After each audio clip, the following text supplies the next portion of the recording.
Y'all. Is my watch dead? Shit. Well, it has been like a week since I charged it. Good morning. Good afternoon. I got up super early. I've been so busy today. I had to come pay my phone bill before I could go on live. My phone was off. I said, I got halfway across town. I said, what the world? I said, I mean, it doesn't work when I'm on the mountain anyways. So I get off the mountain and I start making the drive towards town. And it doesn't work. So I said, what the hell? I gotta go to Boostable. So I did that like 30 minutes ago. Let's see if this works. Alright, that's charging. It's kind of spicy. It's only 38 degrees outside, but God, it gets warm in here. I feel like I need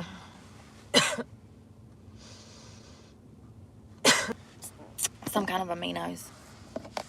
Good morning, y'all.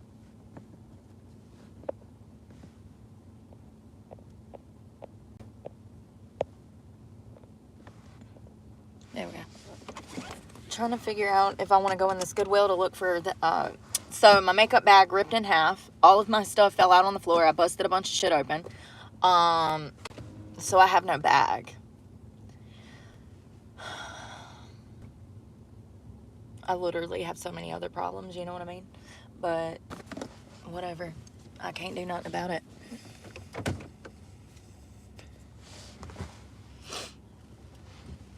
I was at McDonald's checking my email,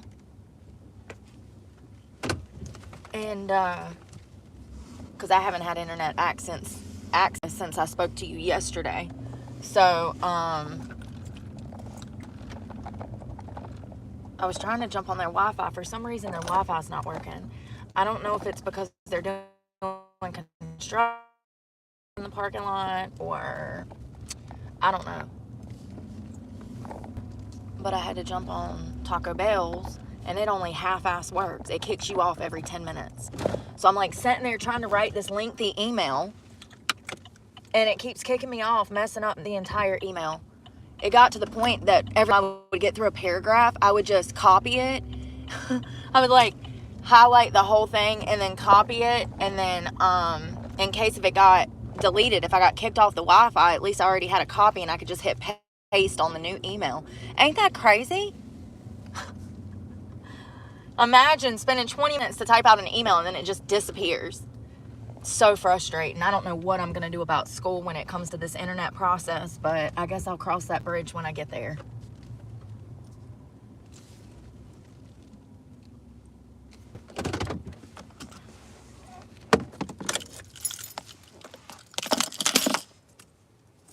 Alright, let's walk up in here. I don't really want to leave my watch laying out like that. It's probably not a good idea. Good morning, y'all. Afternoon. It's afternoon now. What happened? I changed the freaking... That's weird.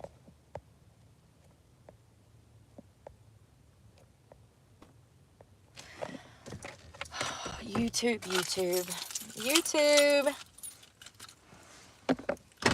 Whatever. Where's the pocket? I had to go pay my phone bill. And I don't understand how every different location is a different price, but usually, I don't know. Every location, it's a different price. I don't understand that shit. But whatever. Welcome to the new world, right? Where people are so rich, nobody just even asks questions. So they just do what they want. Living in the new world. Let me grab my headphones. In case they got music on.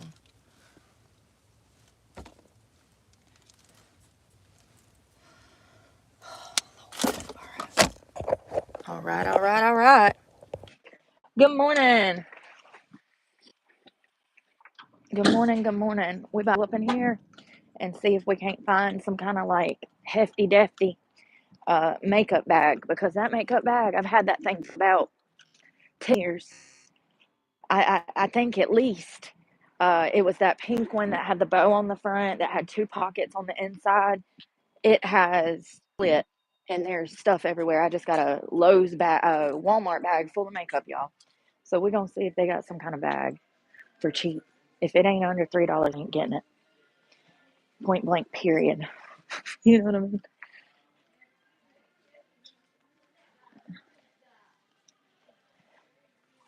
Ew, ew, ew, ew. I don't know about this. Oops, let me put that back. I don't know about this. I'm not seeing anything that's like makeup focused. It's like a nice zipper. It's like a fanny pack though. If it was a book bag, maybe.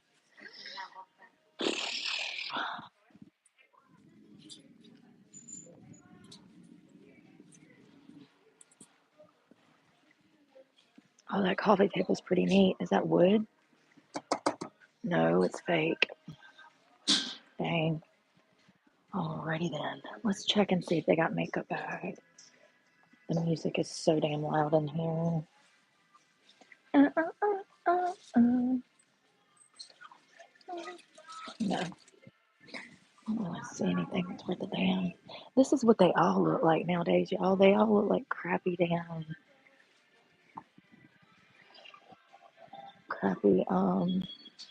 junk. Junk. Alright, let's go. Oh, hold on. There's some more. I don't see any negative. Dang it.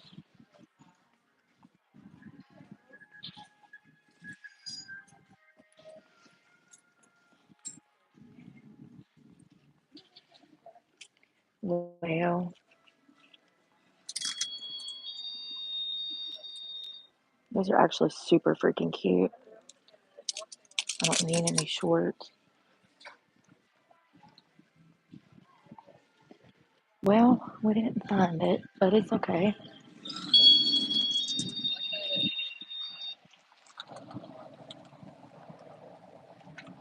Damn.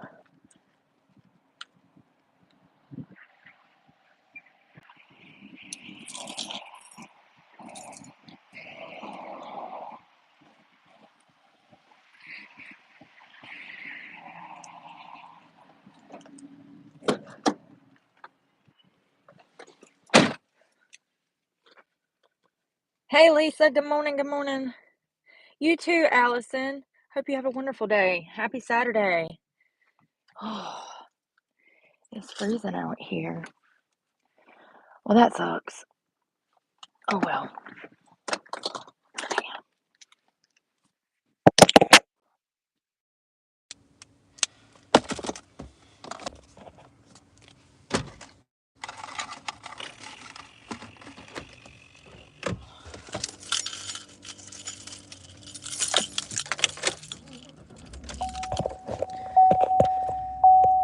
Damn it. Oh, well.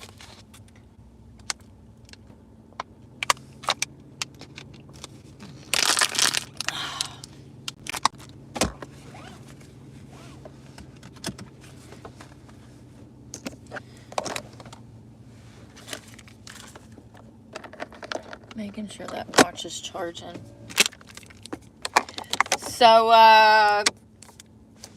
the raccoon is gone. The raccoon's gone. Raccoon said bye-bye. I said, I wish you well, sir. I wish you well. I was up fighting for my life. I had to retreat several times throughout the night. But Sebastian, he was a tough cookie. He was a cookie. Fortunately for me, due to the fact, that he was causing property damage, lethal can be used because of this mitigating factor. So, I said Sebastian a prayer, and I sent him off. So we don't have a raccoon problem anymore. Thank God. Thank God. He moved out. Yep, he moved out. He moved out. He moved to heaven. And I wish him the best because, you know, I gave him options. You know. How many times did we have to retreat yesterday during that war? We tried the pressure washer. I spent $15 on damn spray. So,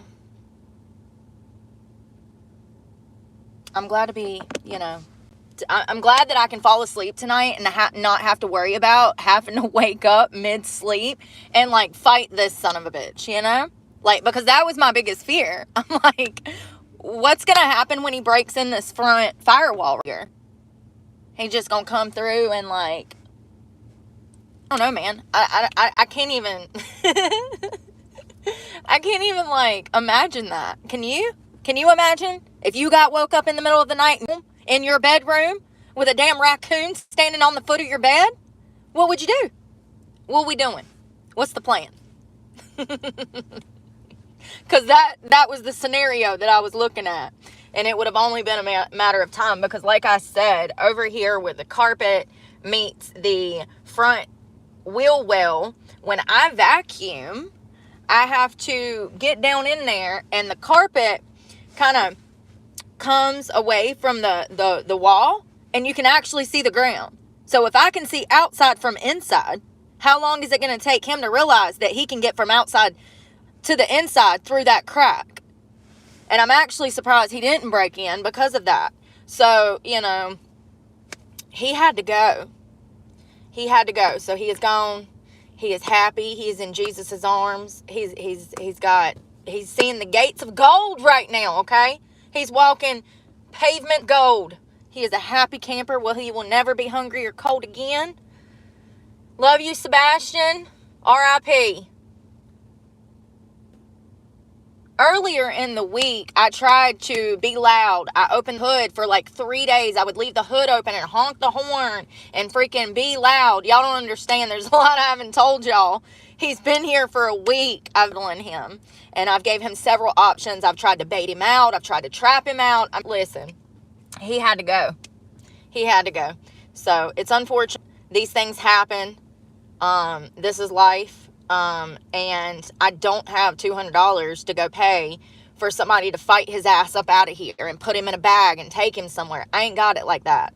And the wildlife services, and it's actually, like animal rescue?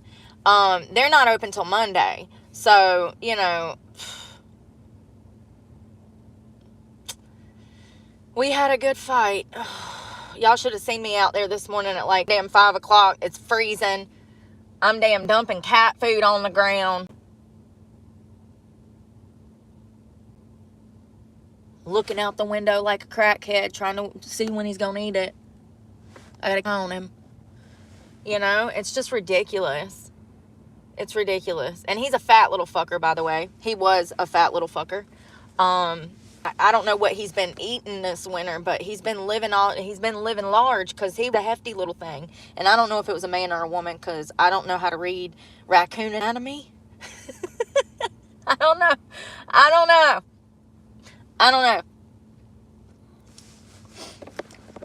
know. Good morning.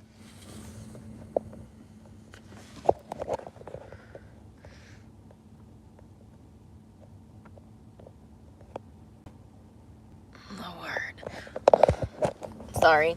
You know, we're always going to get one weirdo in the chat. Y'all want to do coffee? I need a coffee or something. I don't even know if it's open. I need to go by I was going to go by the bank. Oh, shit. Alright, let's go. Beep, beep. I'm kind of upset they didn't have a bag. I need a bag. Something to put that makeup in. I knew it was coming. It's been hanging on by a thread. I said, well, as long as it's zipped up, then I'm going to keep it.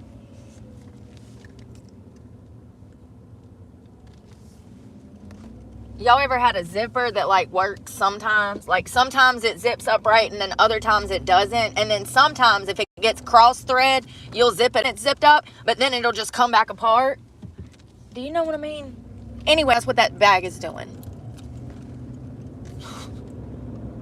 Imagine me carrying all this shit, and all of a sudden, I got the handle, and shit just starts pouring out. The weight of the bag turns sideways, and shit just out everywhere. I've had it happen a few times.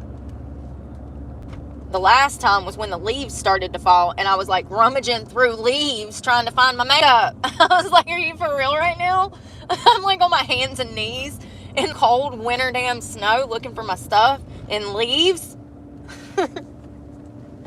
And it hadn't snowed yet, but it was still leaves everywhere, and the ground roasted, and it was cold, and the shit rolled under my truck. And then I'm like, God, I can't move the truck. What if I run over my stuff?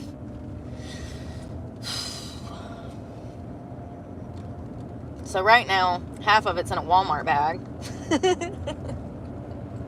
How classy.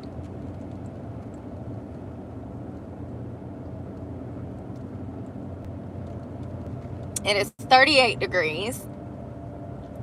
This morning was not that bad, but I did cut the truck on and try to stay warm.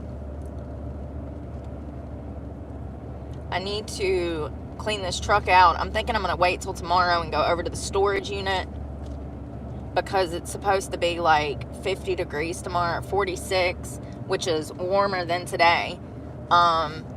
So tomorrow is going to be the first time I think it's even reached like 45, which means that it might, in the sun, it'll be like 55. So I can handle that.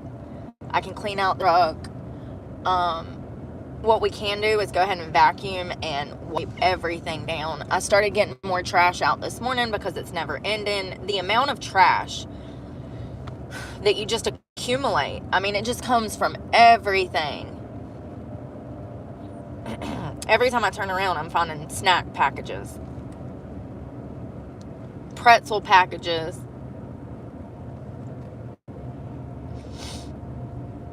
pretzels.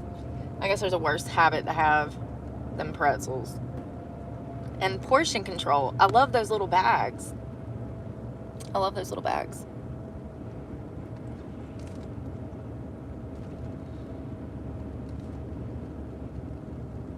When I heard that he was still in here last night, y'all, I couldn't believe it. I said, are you serious? My eyes started twitching. I'm like, you're still here? I'm losing it. It was like my brain was malfunctioning. I couldn't believe he was still here, I'm like, that son of a bitch. That son of a biscuit. I was so mad. Oh, God. I then hopped out the car and started screaming at him. You want a piece of me? Like, seriously, I swear to God, I was so angry. I was like, you just wait. Why not just leave? What do you want me to do? And here's the thing. Think about this. If I went and had them put it on a lift and we have to peel his ass out over wherever the hell he's hiding, where's he going to go then? Then it's going to be whoever then it's whoever I'm burdening with my problems issue to deal with him. I ain't putting nobody in danger. I did it the easy way. And I tried everything. Tried to bait him out. Tried to trap him out. Tried to damn pressure washer him out. Tried to I don't even know what that shit was. Garden sectioning him out. We got it from the gardening section yesterday. It's some kind of like repellent. It's supposed to get him to leave. It does not. Don't waste your $15. If you want to try it, I'll mail it to you. I got a whole container in a truck bed. Oh, God. Tried everything. You got to go.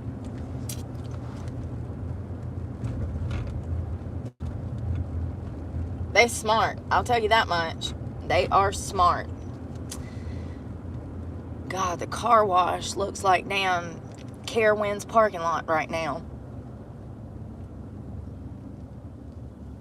Jesus, I didn't even know that all them cars could fit up in there.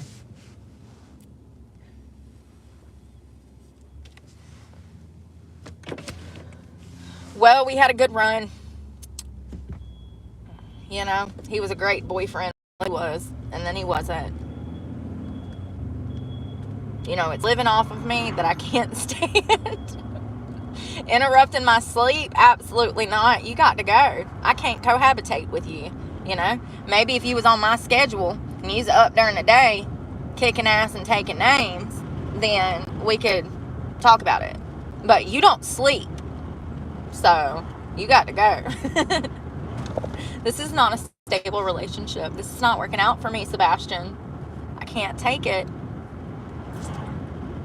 Your problems are affecting my life. Your actions are affecting my life. Bro, sometimes you gotta be patient. Lady.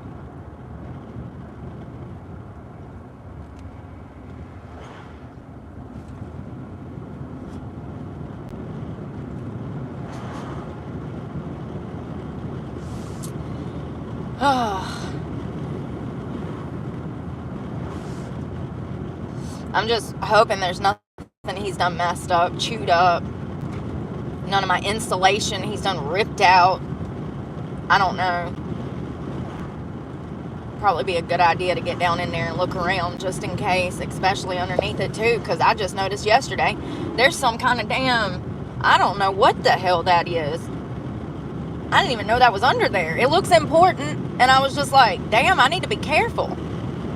I mean, I know it's a truck, but like, damn, I need to be careful. I'm glad I took a gander under here, because there's some important shit under there, you know what I mean? So I don't know what he's done. I don't have any lights on. Nothing seems to be leaking, but you never know. He's been hard at work for about 80 hours this damn week, probably more than that. I mean, he goes at it, man.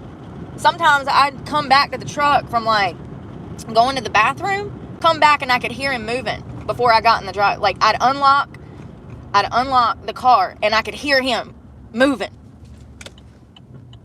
I get in the car, lock the doors, hear him moving. And I'm like, oh my God. Like, it's just... And then at night, he would go for hours, non-stop. I mean, I respect his dedication. I didn't know that they were that upset. Like, I knew that they would try to break into your house, your trash can, you know, raccoons, they're vermin, okay? They're vermin. And I knew that they would try to do that, but I did not kind of down. I don't know what to call that. That's obsession, ain't it? And he wasn't hungry. He was not hungry at all. I knew he had to be big because the way he throws my truck around, I'm like, Jesus Christ, the truck weighs 5,400 pounds, I do believe. And this son of a bitch throwing this truck around like it's a cotton ball. Like, what is this? What was that movie? The Dr. Seuss, Herbert Here's a Who? What am I? A speck?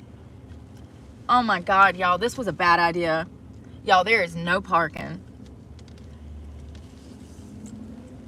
Oh God. Oh my God. Dear baby Jesus, I come to you tonight to ask for your protection to make it through this damn driveway. Please don't let me ding a damn car. Alright, here we go. Am I in the road? Am I out of the road? I don't know. I think I'm too... There we go.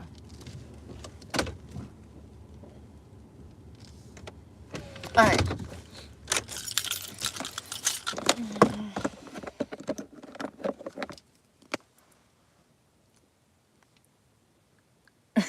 Useless man. He was. It wouldn't even... I wouldn't mind taking care of him if he wouldn't have damn kept me up. It's the sleep thing. Y'all, maybe I need to do a damn talk it too on how important sleep is, because I don't think a lot of people realize how important sleep is. I think people overlook the most important thing for us. I do. And I think it's because people are so busy. People have kids. People, you know, they have schedules. They have lives. They got a lot of shit on their plate, you know. And then nowadays, you got to work 5 jobs to damn feed yourself. So, you know, I get it. I get why a lot of people feel like they don't need a lot of sleep to run on. But I can assure you that the lack of sleep will not only age you faster, but it hurts you mentally as well. Not having that sleep, it's so imperative. Sleep is the most important thing for you next to water, honey. So maybe I need to do, we should talk about that one day, because it is so important.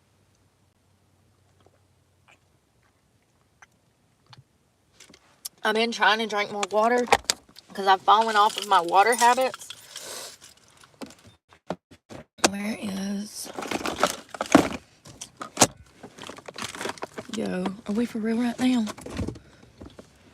What the frick? Y'all, I don't know where my little body spray... I had that little tiny body spray. I don't know where it is. I guess I'll just spray myself with Febreze. I don't know where my body spray is. Listen, why not some Febreze?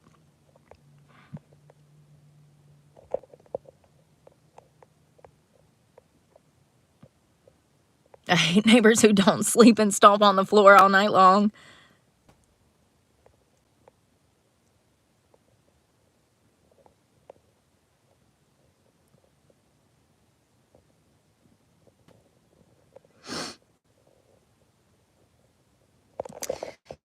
No, I ain't gonna end up, regardless if it's a he or a she, they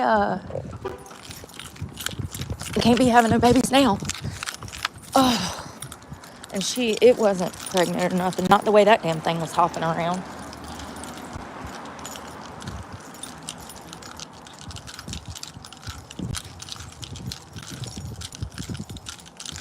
I really hate that. I tried, you know, I was trying to really get him out of there peacefully.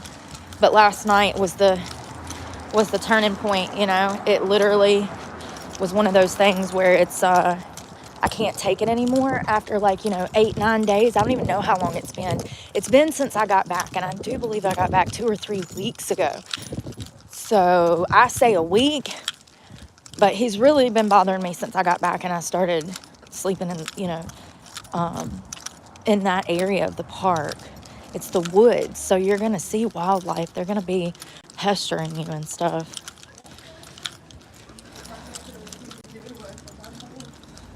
Let's see.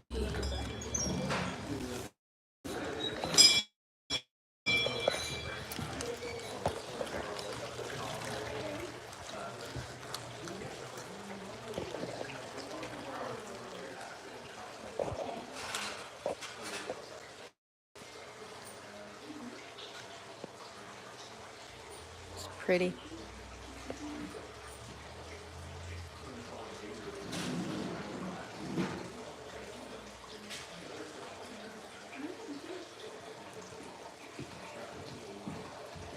So they have a pretty extensive menu. $3 for a cup of coffee is not bad. $3-4. They got like different flavors of smoothies. Sorry, I'm shaking. I did eat this morning, but that was a few hours ago. Teas and coffees.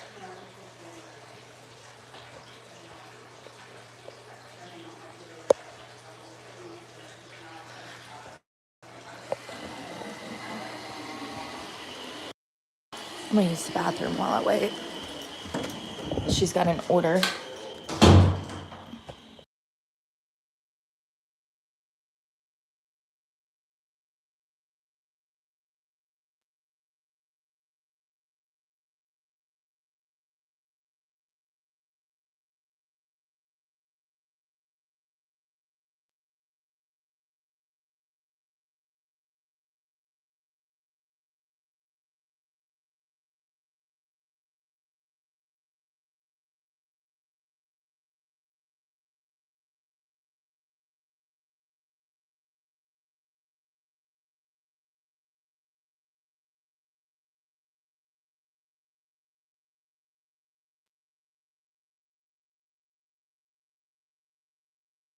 Damn thing won't sit up. Can't sit up.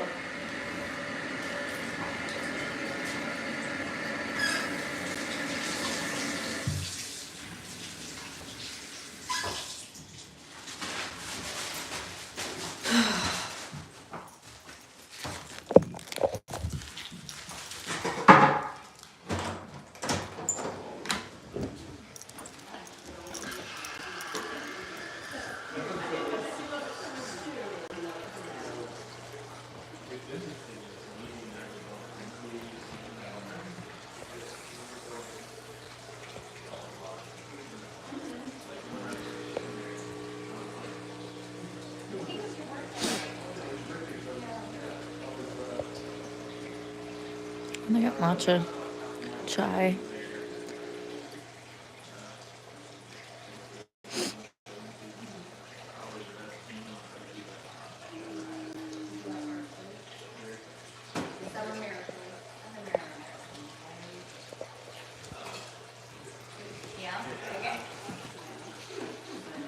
Those are my favorite. So good. Oh, I've never tried their Danishes. I bet those are good too. Apple turnovers, cinnamon crunch muffin.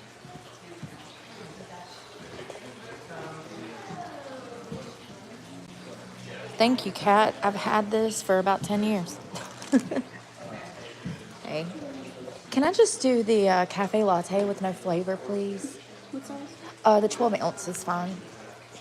It's gonna be $3.91. Awesome.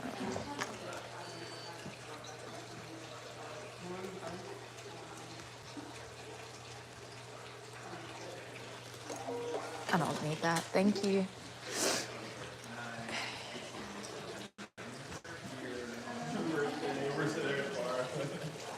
Oh, it looks like they got more jewelry in.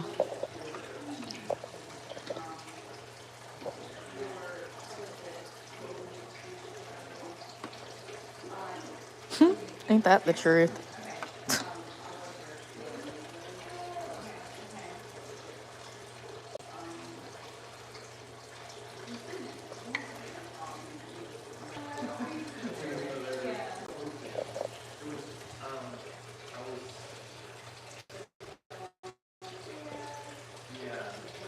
Those are for a child, right?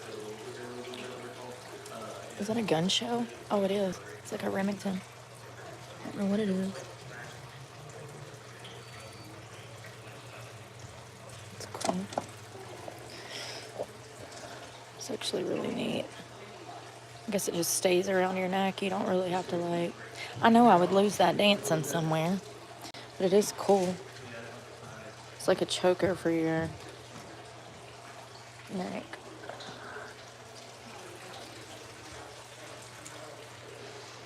Oh, those are cool. It's like little pendants. Oh, it's for... It's like a poppet or something. I don't know what that is.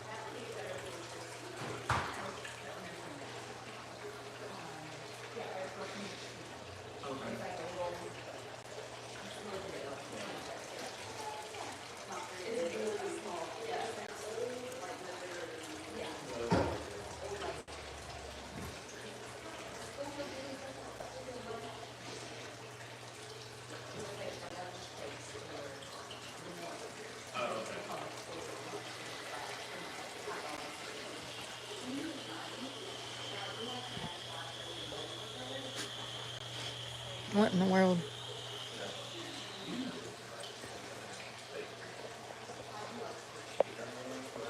Chocolate chip frappuccino. That's a piece of cake. I mean, they might throw a shot of coffee in there, but that's a piece of cake. Get it without the sugar. Can they even do a frappuccino without sugar? I don't know.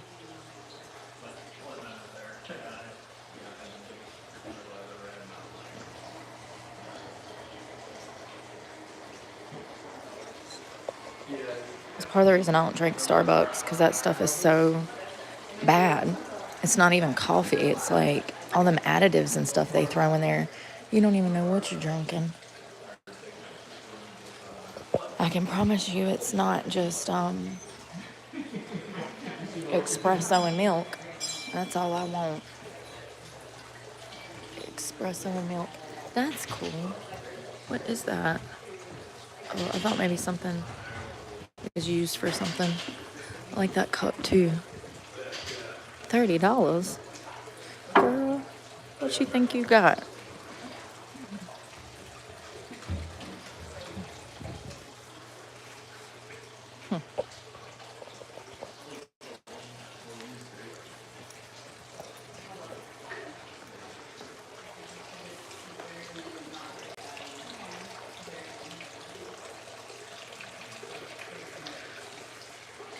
All these artifacts.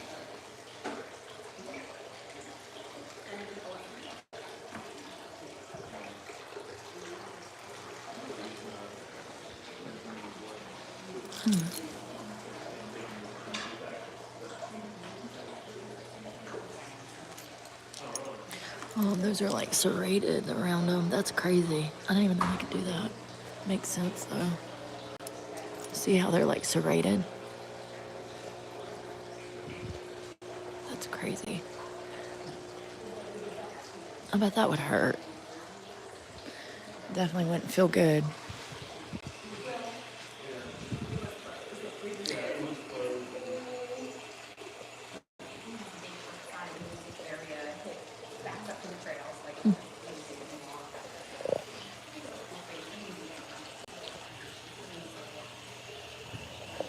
Thank you.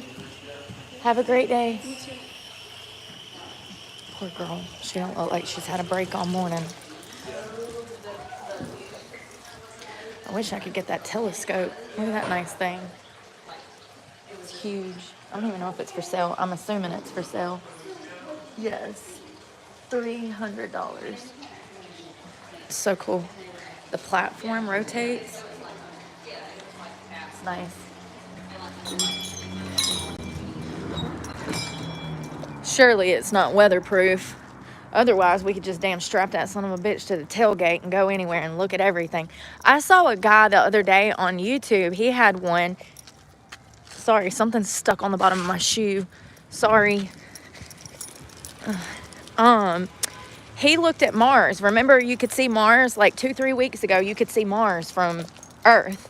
It was right below the moon, I do believe. And he had a telescope. It was wild, man. He zoomed in. Somehow he had a camera that could see in the telescope. Listen, I don't know how he did it, but he showed it, and it was so pretty up close.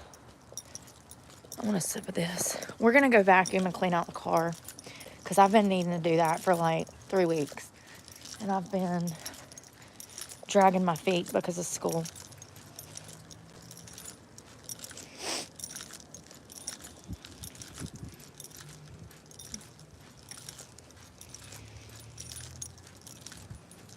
I did not feel like messing with that kettlebell this morning, but I did it.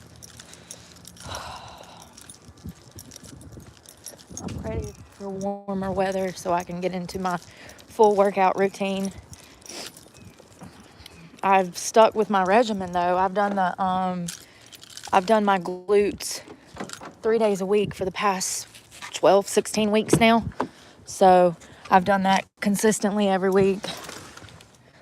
But I need to do some cardio. It's been about 2-3 weeks since I've done any kind of cardio. Yeah, it's freezing here too. Oh, I need to make it back. Card. Yeah, it is. It says it's 42, so that's actually not bad. 42 is doable. That's livable. You can survive in 42. It's when it's getting down to the teens that I get scared. I get terrified. I'm like, oh God, I'm going to die in my sleep. That sleeping bag, I mean, listen, that sleeping bag that you see a little bit of, that sleeping bag came from Walmart, and it does its damn job. It does. And matter of fact, if it's not around this temperature, you'll be hot. That sleeping bag is not good for weather, anything like above 50, you'll be hot. It'll run you out of here. So that's why I have 2. Tomorrow we're going to go to the storage shed and, I don't know, man. Let's just get through today. I know what I need to do. It's just getting over there and doing it when it's so damn cold. I wasn't made for this. Look how pale I am. I am so pale. I am so pale. My makeup, I had to mix up a whole nother color of foundation because I'm so pale.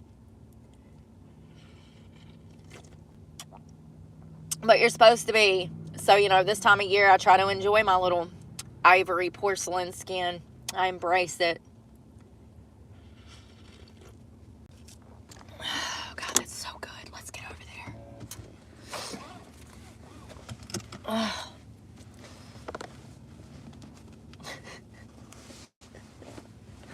Oh, God.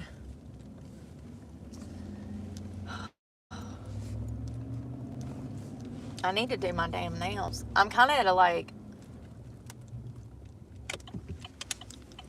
at a, shit, is this no outlet?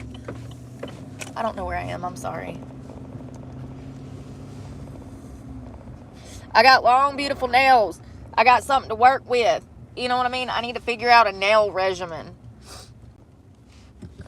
Because I've never had beautiful nails like this, and I've worked hard, honey. I was looking at my vitamins. I said, damn, I put a dent in them. Usually I don't eat all my vitamins. So I was like, damn, I put a dent in them. These are one-a-day women's sugar-free. But I've noticed that when I take my vitamins, my hair, my skin, and my nails look better. So that's kind of the reason that I do. But,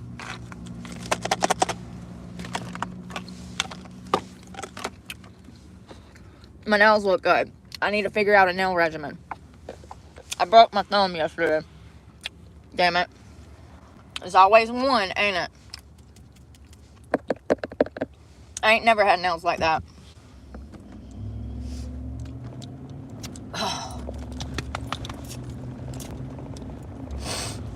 Ugh, I barely got that down. My nose is a running. My nose is a running. It is. I'm sorry. I'm so sorry. I'm like a little kid. And it's gotten worse with age. It's like, where did my grandma's Sunday snozzle come from? Why do I'm over here snotting like grandma? Where does this come from? Welcome to the weather. You know, there's something about being in your 20s. Embrace it. Be grateful because you don't need food. You don't need water. You look great all the time. You're not stressed out. And you ain't snotting everywhere like grandma, okay? I feel like my grandma at Sunday school or something, you know? Watching her wipe her schnozzle as she's trying to teach Bible study. I do have my grandma's nose. That's why it's so funny. And my mom got it too. It's, you know, it's kind of one of those family things where you're like, oh, are you part of this family? Just look at their nose. If they got a nose like mine, we're probably kin. Everybody has grandma's nose.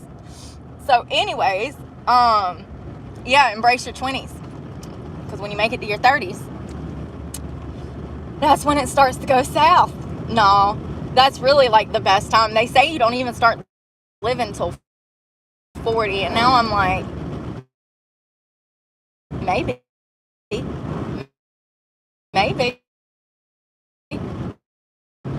How it gets better than this.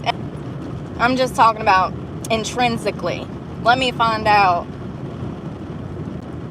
that I beat this feeling inside in my 40s. I mean, that would be phenomenal.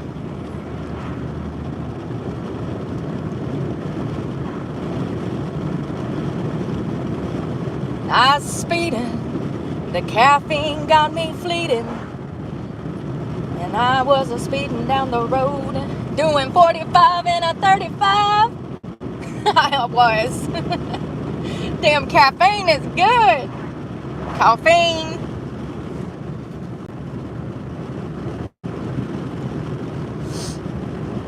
I got me breakfast. I got 1 egg, 1 piece of bacon, and a yogurt. Don't ask me how I pulled that off, but I did. I was like, hey, I know this is a little weird, but I don't want that biscuit, them grits, or them hash browns. So can I just get a piece of bacon and a fried egg over medium? It's like, sure. I don't know if I'm probably gonna be blocking this in, but I need that damn. I need the vacuum. I need the vacuum. I ain't trying to wash shit. Ain't nobody got time for that. It's too cold. I'm too bougie.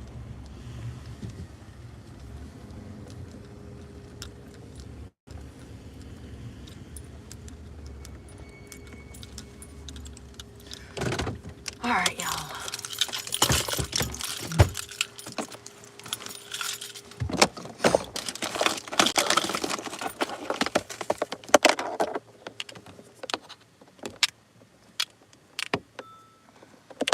Damn it.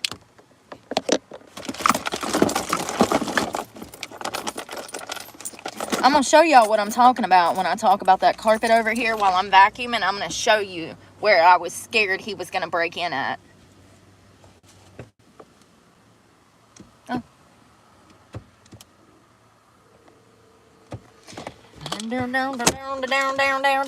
Down in Folsom Prison.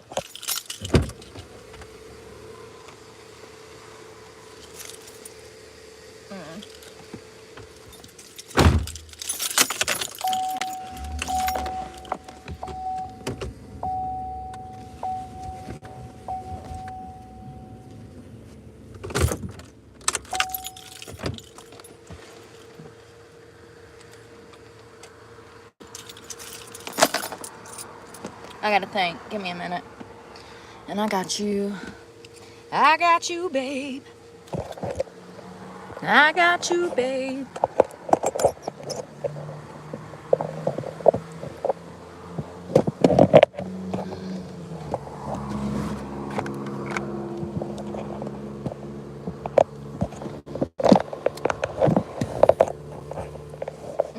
That's better. A lot better. Maybe I should have just tried that before. All right. Elevator down. All the way back. Pull the mat.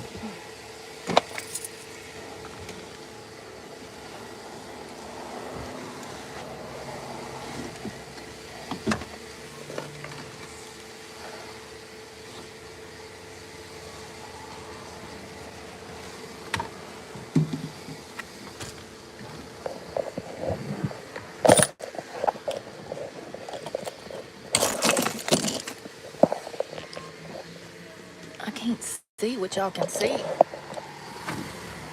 The sun is in my eyes. I can't see nothing.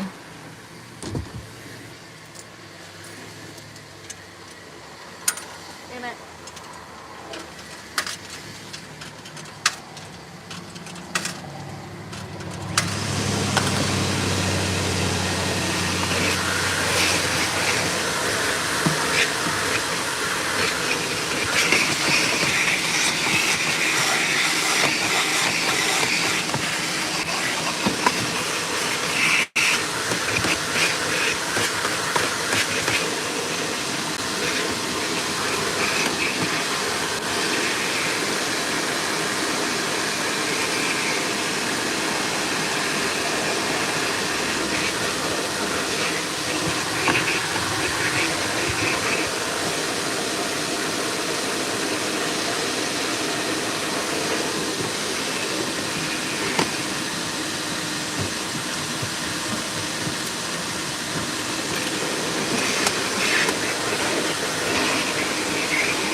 Damn it.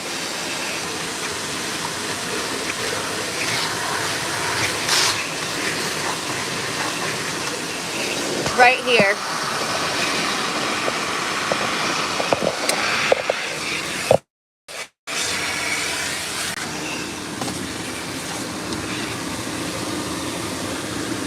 Y'all see that sunlight? See that sunlight? See that sunlight? Yeah. Fuck that, bro. He had to go. Look. How close he was to breaking in my fucking car, he'll never know. He was close. Damn it. Sand.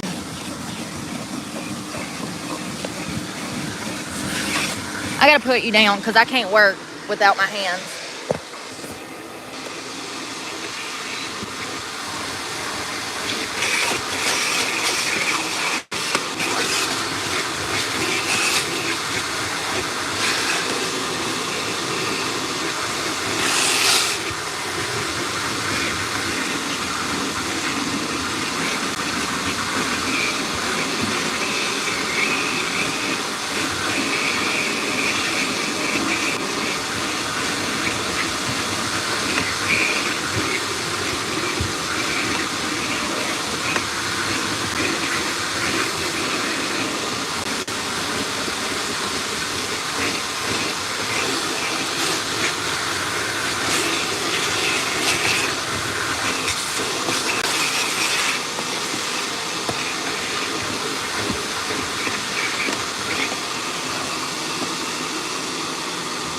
I'm gonna get in the back now.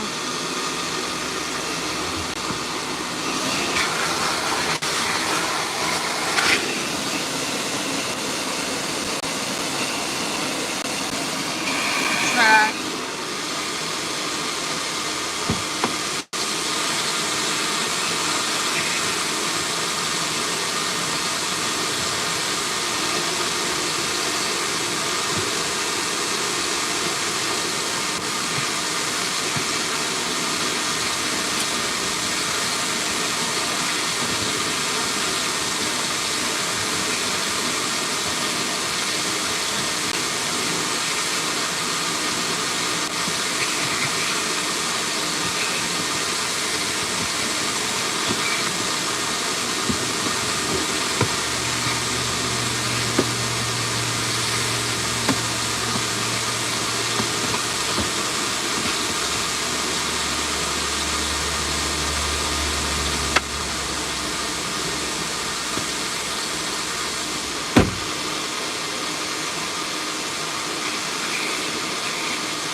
God dang it. I'm fighting with this damn thing now.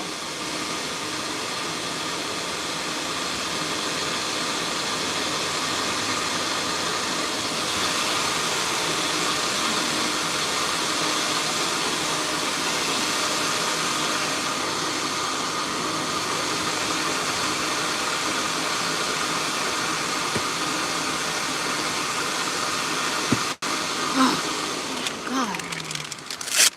I'm in the fight of my life. 2 fights. Damn, this week.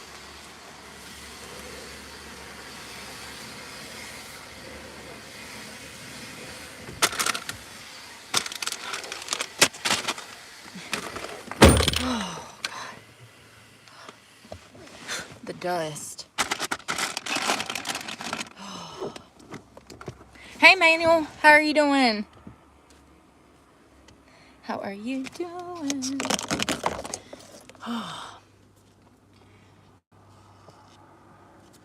Oh, I ain't rushing you, honey. I ain't washing shit. You can keep on washing, sir. Because I ain't washing nothing.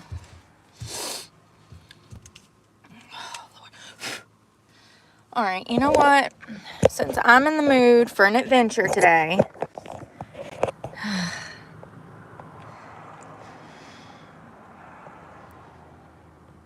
Croc buttons. Is that what they're called? Those buttons that were in there, Cat? Croc buttons. Let's see her. Croc buttons. I've never heard that. I've seen them before. I used to know this lady that like sold a bunch of that stuff. I don't know if... Listen.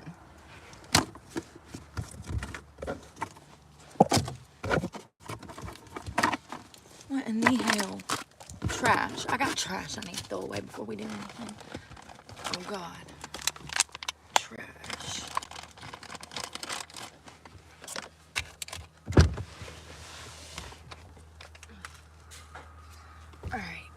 think that's all of it. I think that's everything. Oh God, I'm hot. I can't breathe. You ever feel like that? Like the life's being sucked out of you? Can't breathe? What movie was that where they were sucking their souls like that? Their spirit would leave them. Was that The Mummy? I think it was The Mummy. I could be tripping. Great movie. Either way. Brandon Fraser at the peak of his career. Alright, let's rock and roll. Half the work is done. At least when I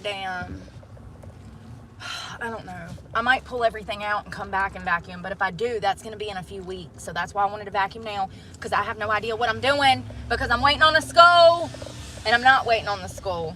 I'm waiting on the fucking residency department. That was the last thing I was supposed to do.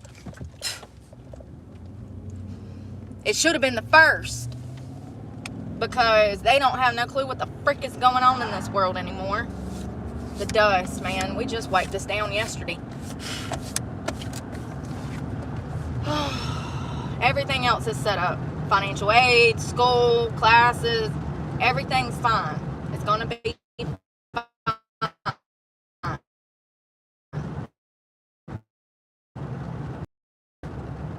If I decide to stay instead of go back to Florida right now, then I need to get my ducks in a row so that I'm comfortable here. Right now, I have summer shit. I got winter shit. I got cooking stuff that I load. You know what I mean? I don't know yet. I'm going to wait till Monday to hear back from the school. And then I'm going to proceed. I mean, I'm definitely... I mean, I don't know. I don't know what's going on. I don't know.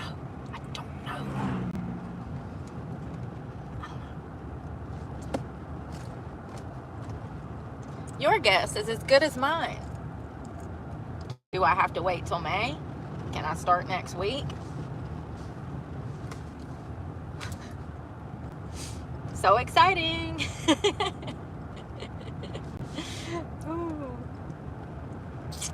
We'll see. Hell, now I'm interested. I'm like, shit. What classes y'all got in music? I need to look at that curriculum, matter of fact. I should. Where am I going? Son of a biscuit. I'm so sorry. I'm an idiot. Yep. Yep. I know. World's best driver fucking up. I know. Yeah, I'm wondering what music they have at the university. My school, my community college. I don't know. You need elective credits to graduate. So if I go ahead and knock that out just to get some of these beginner classes rolling, I'm going to need that anyways. So it doesn't really matter. It's not like it's wasted time. If anything, it's an investment in myself and an investment towards my future. So regardless, it's a win-win, honey. Got to think outside the box sometimes. I don't know if I could bare my teeth through a damn choir course with a bunch of 20-year-olds. But if I had to, I would, because it's the music that I love. It's, you know what I mean? That's definitely something you do on campus. It's not something you do outside of campus. You can't really take a music... I mean, I guess you could take a music class online, but when we're talking about chorus, when we're talking about being an active participant in theater, you're going to be doing that inside. So, I don't know. They have the classes that I'm taking this semester. That's set in stone. So, computer class and reading and writing. It's probably a writing class, more than likely, or a literature or something like that. So, I need to brush up on my English. My language arts ain't language arting no more. You know what I mean? We got to brush up on this shit. I can't even spell general. I will never forget that. I said, damn, out of all the words that I do know how to spell, why couldn't you ask for one of those thousands that I know? Oh, Lord. The one word that I have difficulties on. Hell, general. You know, like, I can barely say it. You want me to spell it? General. Lord. That's so funny.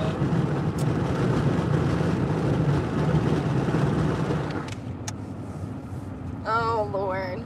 I said, well, you see why I'm taking this class now. Same thing with the computer. When I couldn't get the computer, when I didn't know how to work the scanner and scan all my documents, she says, oh, you don't want to do it? I said, absolutely not. I'll let you excel at what you're clearly good at. No, thank you. I said, I'm just not there yet. That's why I'm trying to take a computer class. Lord. I didn't just back away from the computer. No. I got up completely out of the chair so that she could scoot over and get to the computer. And she was like, you don't want to do it? And I'm like, nope. You mean, do I want to fuck it up? Absolutely not. So that's why I'm going to let you do it. You look like, this looks like your area of expertise. I'll let you do it. Thank you. I was scanning my documents into their scanner. I do like, I mean, clearly, I don't know why they wouldn't have that, but they do. They have they have like 4 computers, printers, everything set up at admission where you can just walk in and jump on a computer, scan your documents, send this and that. You can use their computers. So that was very helpful because my computer is not the type of computer that you need for school. It's basics. It gets on the internet. You can watch movies on it. I mean, it's a Samsung, but it's just, number one, it's old. I think I've had that for maybe, I don't know, as long as I've had the damn phone, because I bought an Apple and I hated it so much I took it back. I couldn't even listen. I don't like the Apple ID, the passwords. It's just too much, okay? Too much. And not to mention, if you forget that shit, you're locked out of your device for life. Ask me how I know. So I don't like Apple because of that. But I went and got that, and it's worked. You know what I mean? For when I needed it. Like, I was able to do my classes on it last year, so it's worked. But I'm gonna be assigned a computer, so yeah.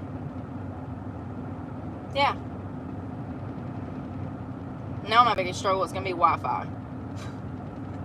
You know, because there's always something. There's always something.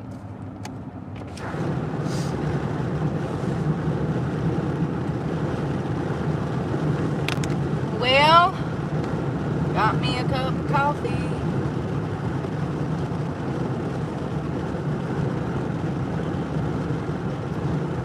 I honestly don't care when I start, just as long as I get in there and get started. Because that's the biggest hurdle, is just doing that, all of that, getting in there, getting the computer set up, figuring out who your teachers are going to be, figuring out how you're going to communicate with them, you know, figuring out where, you know, how to do your class work. Like the first couple of weeks, that's the hardest. Probably the first week. All the hard work is now behind me. At this point, it's just starting class.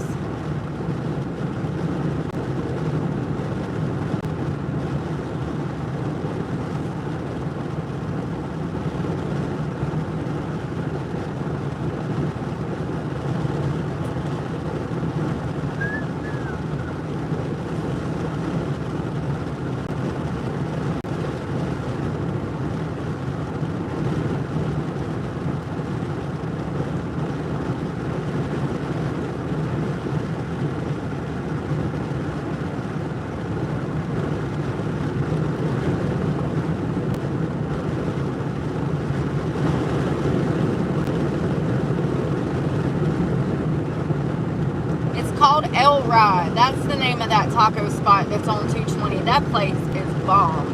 Bomb, bomb. Literally some of the best food around here. It's so crazy. Living in a food desert is kind of depressing. It is depressing. To want good food and there not be any. Your only option is Little Caesars, McDonald's, Burger King. It's not very good. That's not food. It's not even so.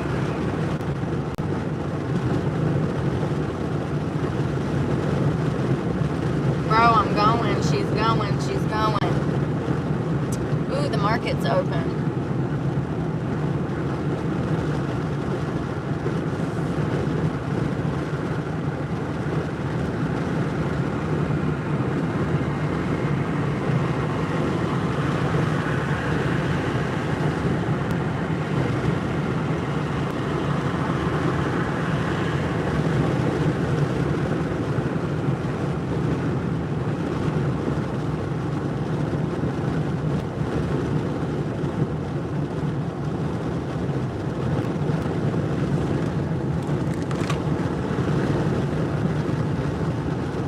Oh, something else I was reading online about those raccoons this morning when Sebastian put me up. They actually can carry disease and all kinds of shit, y'all. Those things disgusting. I knew this girl that had one that was domesticated. Is the house on fire or... Okay, crash. I knew this girl that had one that was domesticated and she would carry it around. She had it like a pet.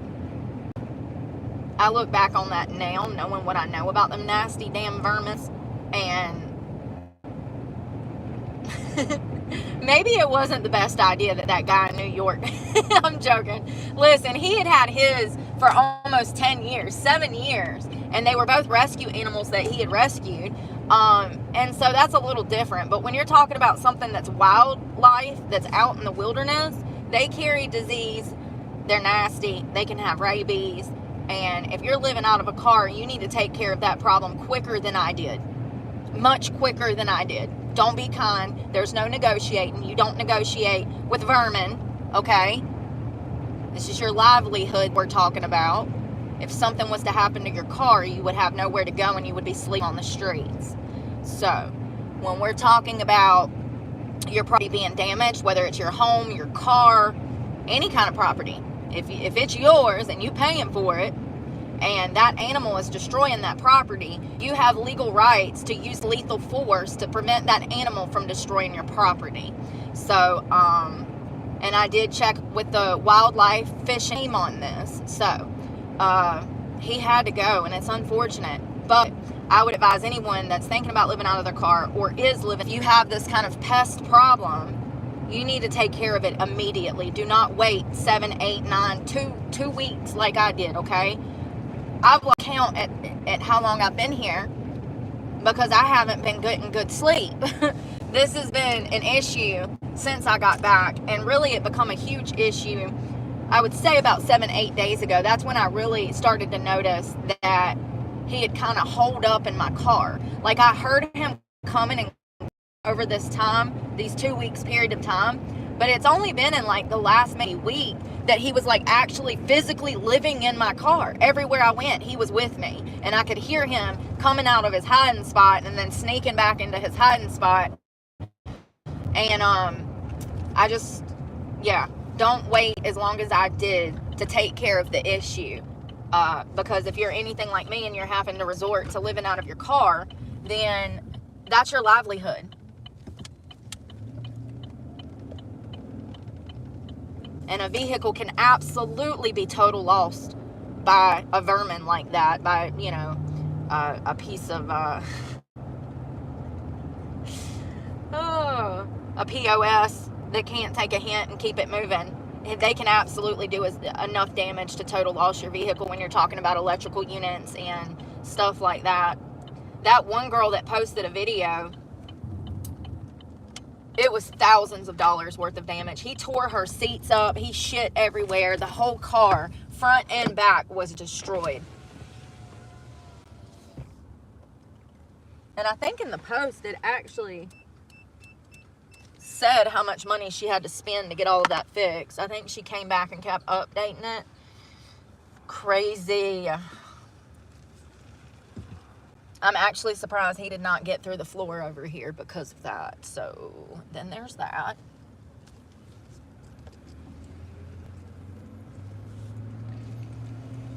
And when you already have horrible anxiety like I do and you struggle with severe stress, it doesn't help when you have an animal trying to intrude in your peace, okay? You're trying to get some sleep, and now you're up at 2 a.m. worried if he's breaking in, if he's going to be able to get in and attack you. And what's going to happen when he does break in? Is he going to attack you, or does he come in peace?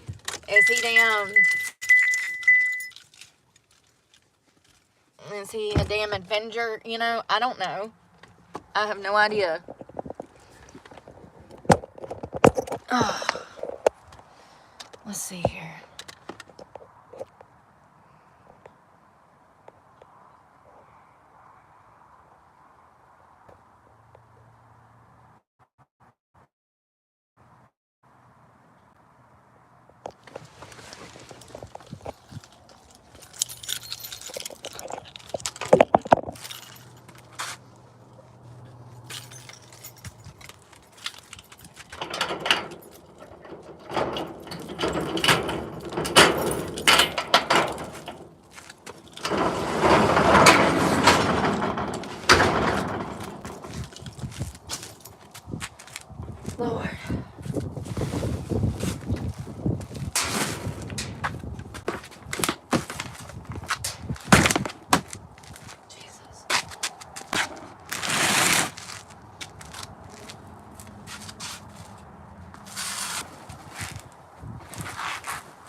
Y'all, I'm so sorry. I was talking about Barbie. Never mind. Oh, Lord, thank you. I must have hit the button when I grabbed you off the tailgate. I got the rug down. I got the rug down.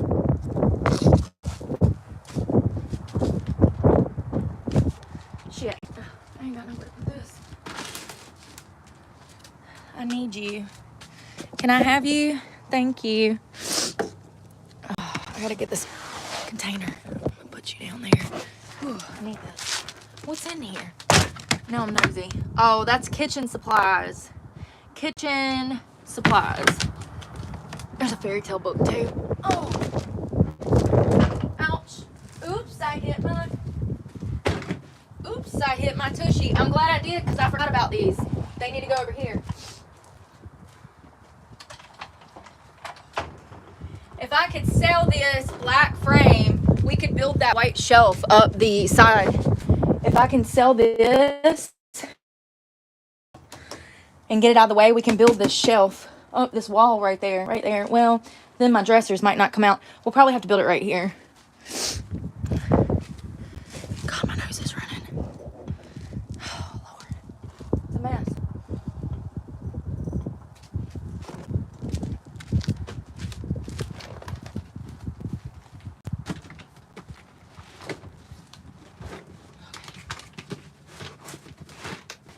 I need to clean that shit out. We'll do that eventually. Just not today, honey.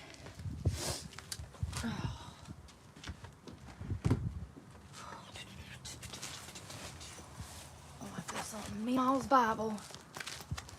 That front and center. Leave that out. All right, and I definitely need to go through these pictures, but not today. Not today. Not today. I do want to hang this up, though. It's my other sleeping bag. Stay. Stay.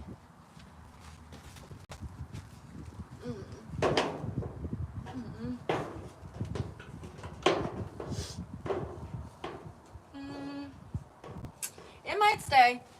We'll see when we get back in a week, see if it's still up there. I need probably to get rid of this container because it's tearing apart. I need to organize this. This is all family photos. Everything from that I have from the past 20 years for like photos, videos, documents. Jesus. Y'all, it looks so much better. I'm so happy because I can walk in here now. We're still not out of the works because I still probably need to get rid of some more stuff.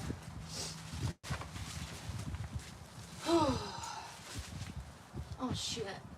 My little dinosaur arms. I gotta get up there. Oh. Yeah, so that'll hold stuff to hang it up. I'm not going through all of this today, but I just wanted to see if I could hang something up there. Hey, there's my Carhartts. Actually, we kind of need these.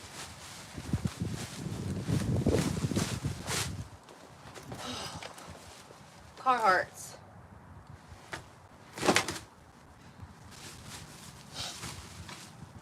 Alright. These clothes, they need to go in that damn dresser, but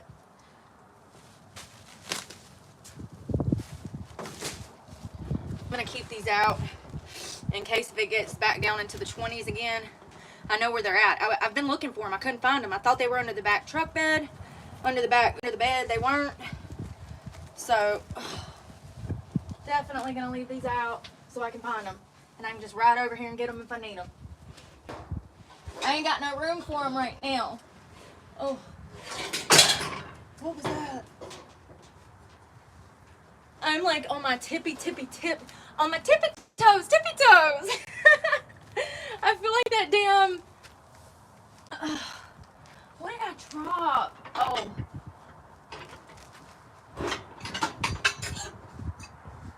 Shit.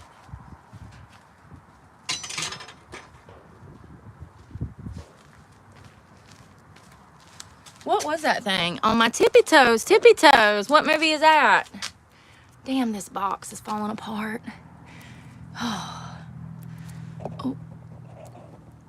Got him. It's like fishing. When I come over here and read the comments, it's like fishing for me. I'm like, ooh, there's one I can block. It's like fishing. Oh, it's like, hey, Brooke.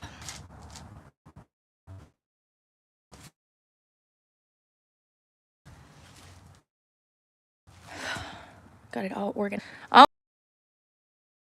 organized. Let me lock this up. Hold on. My phone. I don't get it. I just paid my bill.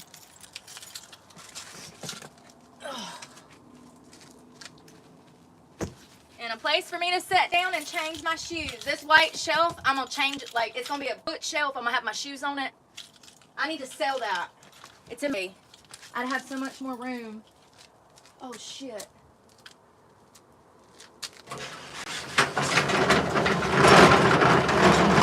I rolled the lock up in there. It didn't mess it up, thank God.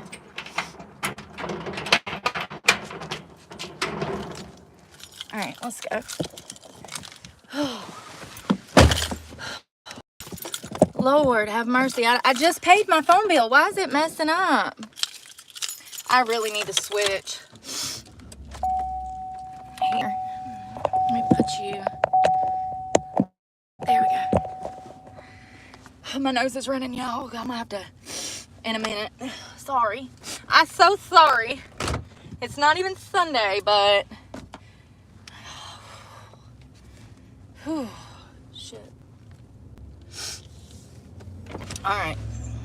Beep beep. Who's got the keys to the Jeep? I feel wind blown. And a wreck. You get over there and sit down.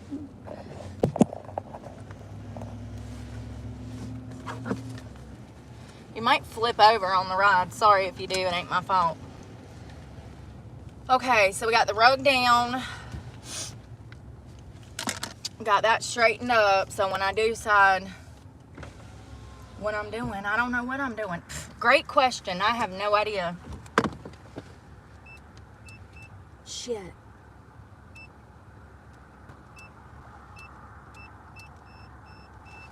I pushed the wrong button.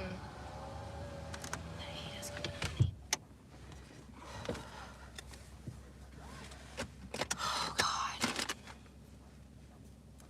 I need to, I guess, get on Wi-Fi. Damn, I just pulled a chunk of hair out. I need to get on that purple phone and see, God, what in the hell I just damn vacuumed? Oh my God, the hair.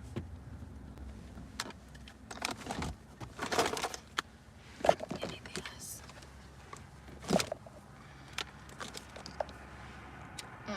I made the wrong choice. I made the wrong choice. I looked at it like I was undetonating a bomb for a reason, and I'm still made the wrong damn choice. And these things are such a pain in the ass to get back in there. It's like, Jesus, will you just go? I'm like, no, not that way? Okay, let me flip it around. And I'm like, oh, no, not that way either. And then you flip it back around, and you're like, oh, okay. All right, that's charging. I need that because I need to get on that to see if anybody has tried to buy that bed from me. Shit, it's now or never. Hold on, I'm sorry. I'm sorry, I knew it. I knew it. What did I say? My bad, you gotta hold on. You know you're riding with me, right? You better hold on if you like your front teeth, okay? Because you might lose them on that dash. You better hold on. I got a green light, baby. I got to keep moving on. I got hot moving all that shit. Well, I got that green light, baby. I got to keep moving on. Well, I might go out to California. Down. I'm trying to hold you up. I might have to stick you in a cup holder, honey, because... Are you freaking for real right now? Oh, Lord.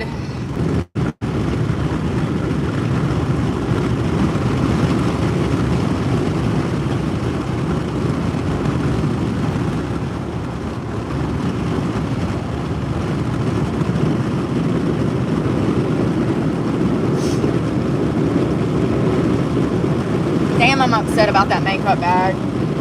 Every time I go to lift it up, the zipper just unravels.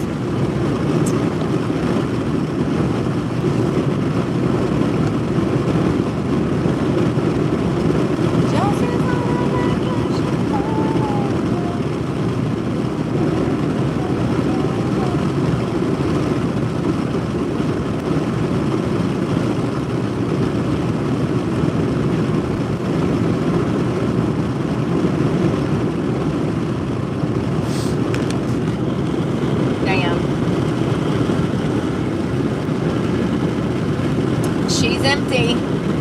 That's good, because I'm bed early. I'm getting my schedule back on track now that I've got rid of this vermin.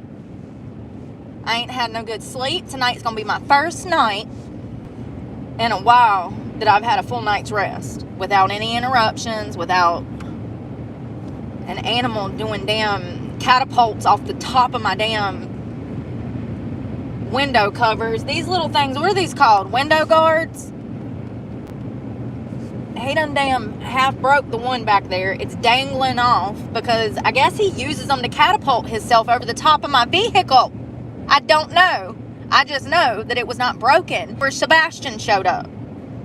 I noticed that when I was trying to re-put my window cover up this morning. It's like loose. It's like dangling off the edge, honey. I'm going to super glue it back.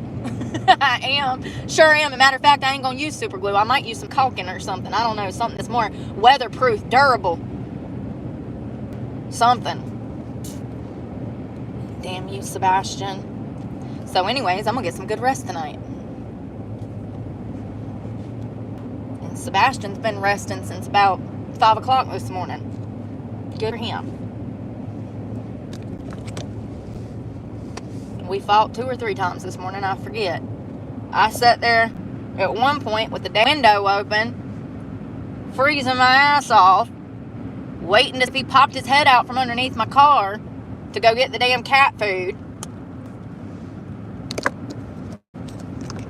He was too smart. He knew the window was down. So I had to roll the window back up, sit there for another damn hour. How did he know? Damn things are smart.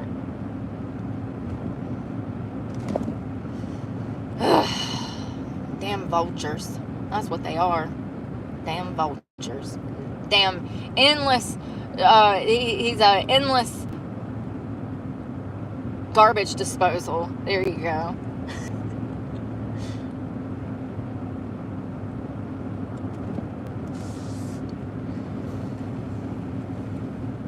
He literally had me so mad at him. I don't think I've been that angry at an animal ever. It's disgusting, you asshole. Carrying around damn rabies and God knows what else. You can get diseases from them big time, especially their urine and stuff. Yeah, that's a whole rabbit hole.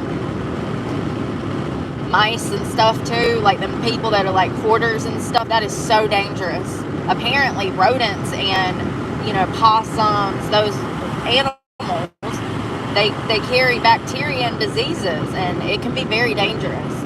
If you got some kind of infestation in your car with mice, you'd be screwed, dude.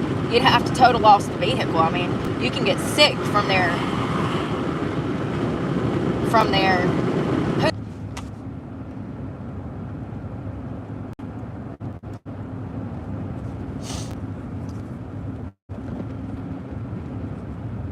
they literally carve out stone. And I think that this was in like Portugal or somewhere near Pompeii, maybe. I don't know where this was, but it's like, it might have been ancient Rome for all I know. But they had communal porta potties. Like, you went into a room and it was just stone for you to sit on next to your best friend while y'all use the bathroom together. It was a communal bathroom. Like, that's crazy, number one. But number two, they had these sponges that people would share. So when you think about times like that, back then, people didn't know anything about hygiene. They didn't know about how to stay clean, get clean, you know, and then they didn't have the luxury of running water. So it's not like everybody's showering like we do today. I can only imagine how disgusting it was back then. Disgusting. I definitely would not have liked to live in a castle with hundreds of other people with no running water. I can promise you that. I'll stay in the horse stall. You know what I mean? Like, for real. Disgusting. You know, it might have been ancient Rome. I just know that I saw a video and it showed this communal spot for everybody to go use the bathroom, and it was literally just stone carved out, and it was for you to use the bathroom. And then they showed the sponges, and I was just like, oh, hell no. It was a loofah on a stick, bitch. Oh, hell no.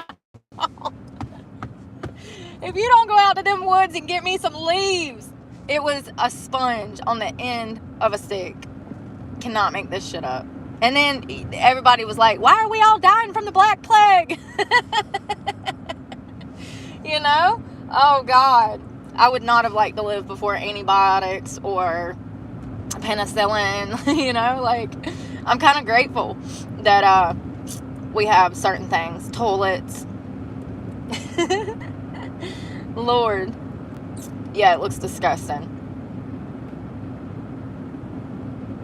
That's why everybody was getting sick and dying. Nobody was washing. Nobody's brushing their teeth.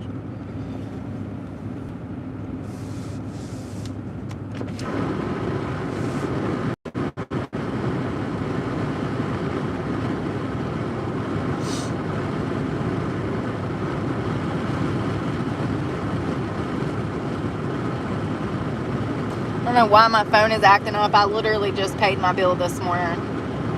Right before I got on the phone with y'all, I paid it. It's just frustrating.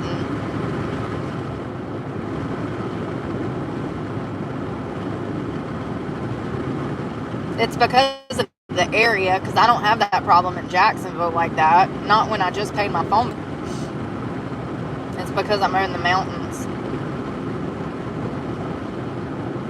I went by and checked my post office box this morning first thing.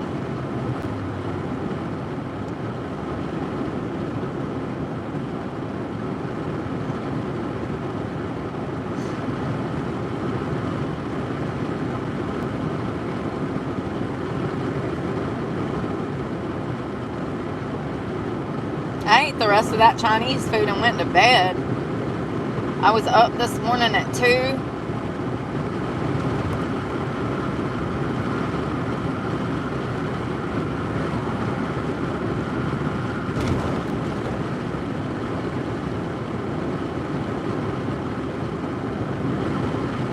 Oh, and then before bed, I went down the dam. So I downloaded some videos, because when I'm out there, my phone doesn't work half the time. Half the time, it'll say SOS. So, like, I can't even call out if I need to. It'll say SOS. It won't even have a bar. Sometimes, if I get lucky, I'll get cell service, but it's very rare. And if it does work, it's only for just a few minutes, and then it'll, like, start messing up if I'm watching a video or something, you know? So, anyways, I downloaded some stuff about Elon Musk, and I went down that rabbit hole. So that's just wild. First of all, I don't know if they're trying to make Dogecoin a universal currency, but then this morning I see that Elon Musk saying that we need to stop producing the penny. And as we know, he's part of Doge, and there is a digital currency like Bitcoin, Dogecoin, which has been skyrocketing damn, I guess, share prices. Listen, I don't trade and bonds, honey. I don't know what I'm talking about right now. I'm just being honest. But from what I can gather, yes, they absolutely are trying to come up with some sort of currency other than paper currency. And I mean, this is the way that the world has been going towards for a while. You know, since credit cards and debit cards become a thing. That wasn't even a thing when I was coming up. It was cash only, honey. You get a credit card, but I never seen my parents with one. So, you know, we was a cash only family. And it was only when I got my first job that I got a bank account. And, you know, thank God I never dabbled in credit cards. Because that's really how you ruin your life. You know, at least I ain't got those problems. Yeah, I can't damn pay my bills right now, but it's better than being $50,000 in credit card debt. I can promise you that. So anyways, that's the way of the world now. Everybody's going towards these digital currencies, and, you know, I mean, I get it. But, I don't know. Am I playing devil's advocate? Am I the villain in the story pointing these things out? I don't know. You make up your mind. Something I will tell you is that the Bible specifically talks about the mark of the beast and how we will go to one currency in this world. And it will come as this revolutionary thing that everybody wants to jump on board because they think it's just this so amazing thing. And it'll come to the point to where if you don't jump on board, then you will be prosecuted and maybe even penalized and enslaved because of this. So anyways, freaking, I'm like, what's going on with this coin? So then I start looking into it, and then there's all these sixes that start popping up, and then I'm just like, wow, this is crazy. And then I find out that Elon Musk actually owns SpaceX, and that he is subcontracted through our government because NASA does not have the qualifications nor the tools to be sending shit to outer space. So they contracted Elon, and they're pretty much giving him all of the financial means he needs to go to Mars and run SpaceX. Well, then I decided to watch a movie called The Left Behind, which is a very good movie, and it's about Revelations, and it's about the rapture. And I'm not trying to sound like a conspiracy theorist. The crazy part is that I don't, because the Bible talks about this. So if you want to call me crazy, you're calling God crazy and all of his prophets crazy, and that makes you demonic, honey. I'm not crazy. The Bible talks about this. Very specifically, might I add. Something else that kept popping up. Do you know something that I was reading about is how many miles an hour they have to go to actually SpaceX to get off the ground, the rockets that Elon, it's 66,060 miles per hour exactly to get those rockets off the ground. 6.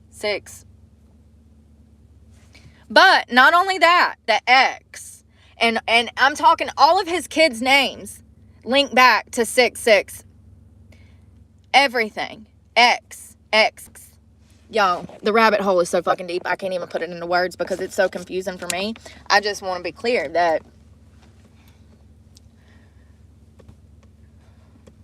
there's a good chance that, you know, we are currently watching the Bible's prophecies reveal themselves. There's a good chance.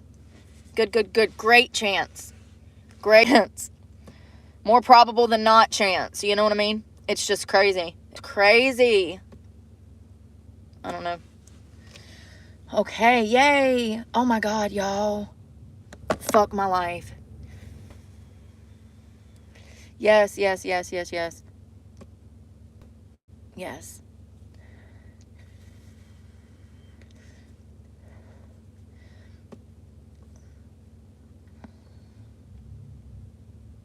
Hold on one second.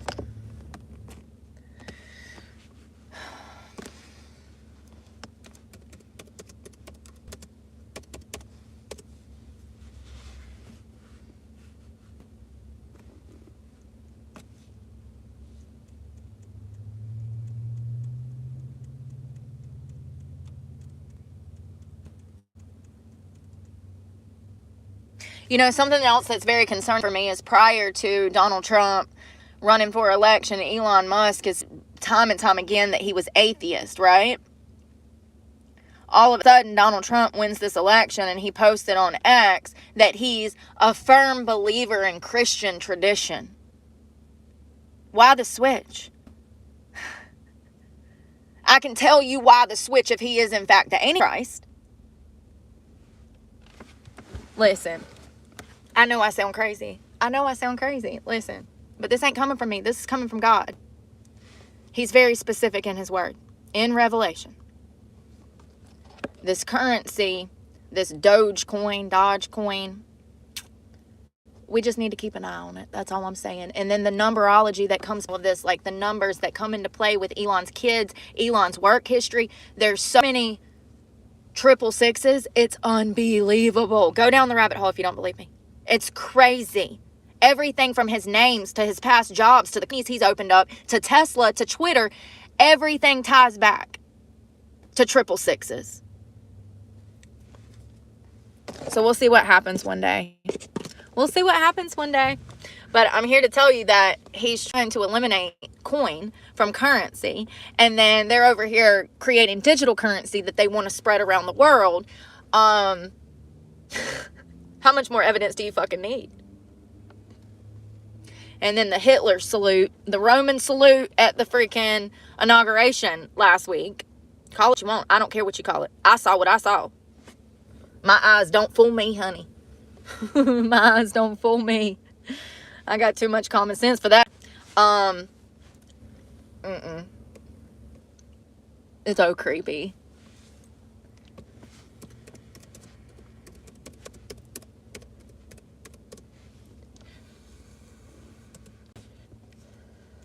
So it was a movie on YouTube that I watched last night that was really, really good. It's in their free section.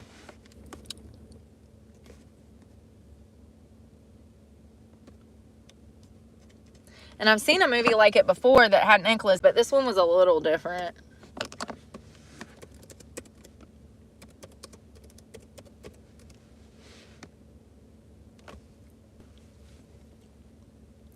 It was called Left Behind, Rise of the Antichrist. And it's got Neil McDonough, Kevin Sorbo, Corbin Burnson. It was good. It was actually directed by Kevin Sorbo. It's on YouTube. It was actually really good. I'd seen the older ones from like the 90s or whatever, and then the one with Nicolas Cage, and then, yeah. That one was good though. It was a little B-movie cheesy, but it was good. Worth my YouTube subscription. Good. You know what I mean?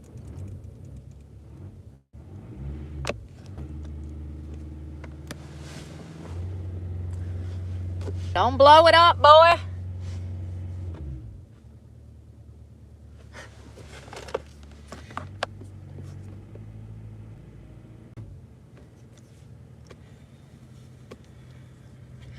don't know. I just think that as a whole, we are too comfortable with this technology stuff. I think that we are too big for our britches, getting ahead of ourselves, and nobody is thinking about the consequences and repercussions when they're putting things into action and ripping the damn penny off the market. Like, I mean, do y'all even realize people are too poor to even have a bank account? What does it mean for them when all the cash money is gone? What are they gonna do? Some people are too poor to have a debit card. Or a cell phone at that. And if it's digital currency, they're gonna have to have a phone to operate this currency. Like, I just think that this is bad. Technology, the advancement of digital currency, I think NFTs and or whatever you want to call them are stupid, and we saw how that ended.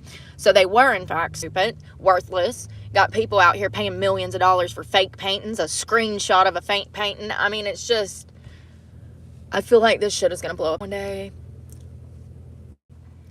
I mean, it kind of already has. Look at the upcoming generation. They can't even hold a conversation. They're damn, you know, they struggle. They're literally frozen by anxiety and depression. And we see the long-term effects.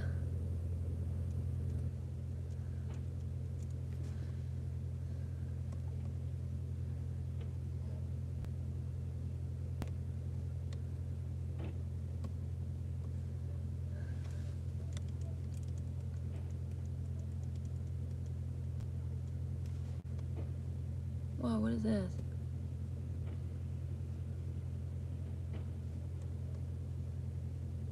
Okay.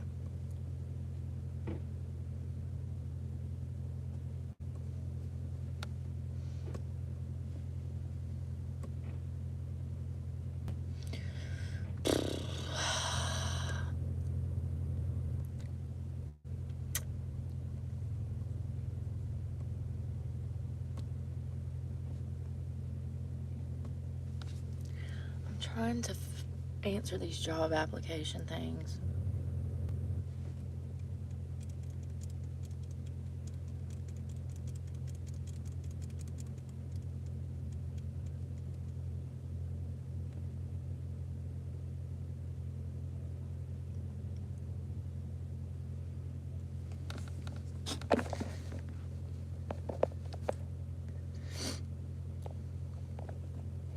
I ain't missing the rapture.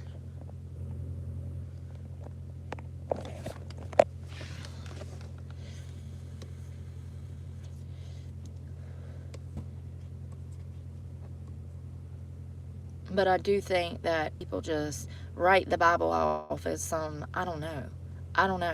I can't make sense of it. How do you believe in something and you don't want to fight for what you believe in? Then you don't believe.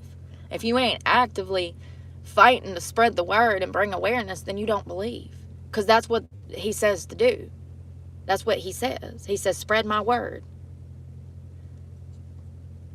It's like people just want to be Christians when they want to be Christians, and they're just like, they clap like seals as he's up there doing the Roman salute. And they're not paying attention to what's going on behind the scenes, which is SpaceX, Dogecoin, him being the head of Doge when Vivek was supposed to be right beside him, helping him with it. They can keep clapping like seals, and I'm going to be over here peeping in the shadows, honey, because I'm aware. I'm aware. I'm fully aware now. And, I don't know. I don't know.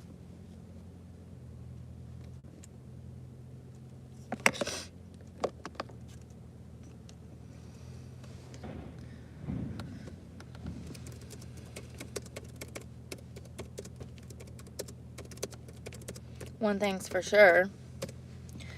We are living in the end of times.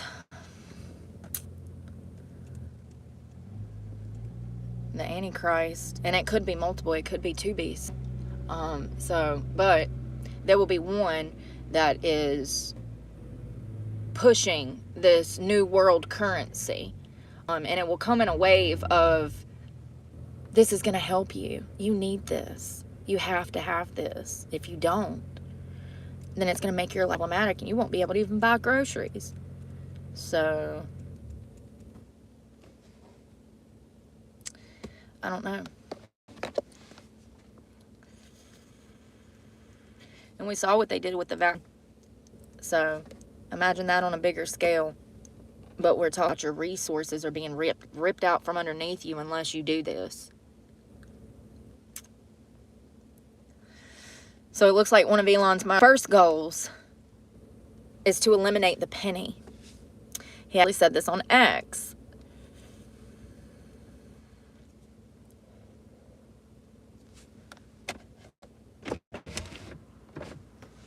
On Tuesday, Doge shared a message noting that the U.S. spends approximately 3 cents to mint every penny.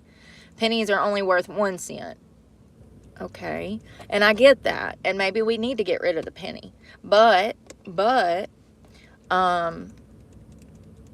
it's when we start getting rid of the nickel and the dime and the quarter and the dollar that this is going to be problematic. So it looks like the penny cost over $3 to make, and it cost U.S. taxpayers over $179 million in year 23, fiasco year 23. The mint produced over 4.5 billion pennies in 23, around 40% of the 11.4 billion coins for circulation produced.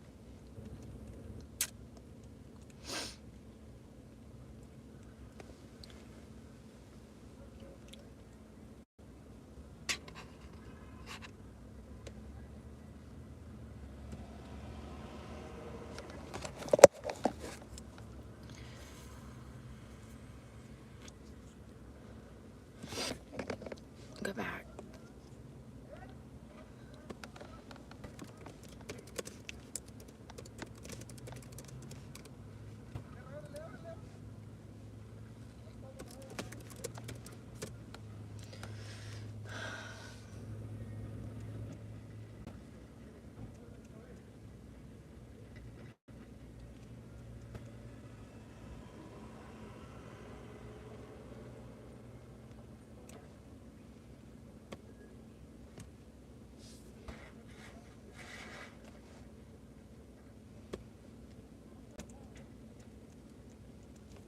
Are you talking about the one in Peru?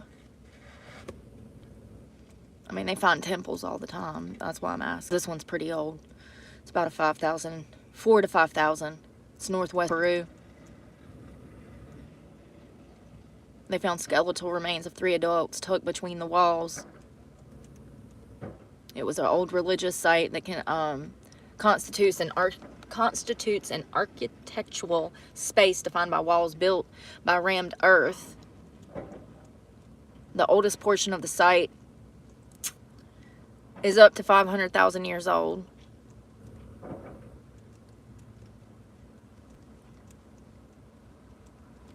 Because I'm getting like 12 different ones. It's the oldest one that I see. Is that the temple you're talking about? I see 6 in India, 1 in Jerusalem, 1 in Peru. Can you be more specific? Because I'm just wondering. Oh, yeah, well, we'll never be going there. And how do you know it's David's temple?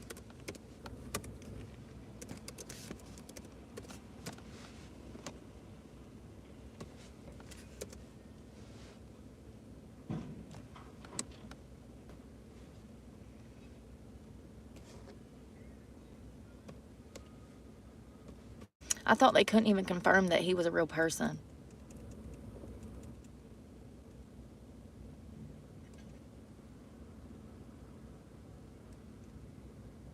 Yeah, he didn't have a temple.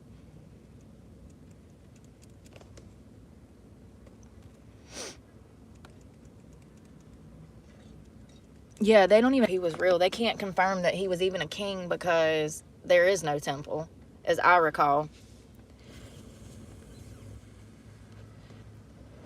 Now, there was a piece of stone that was recently found that says something about a King David, and they said that that piece of that artifact did confirm that he was a king at one time. Now, I seen that, but prior to that piece of artifact being found, they didn't know if he was even a real person. Let's see.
Yeah, that's what I'm saying.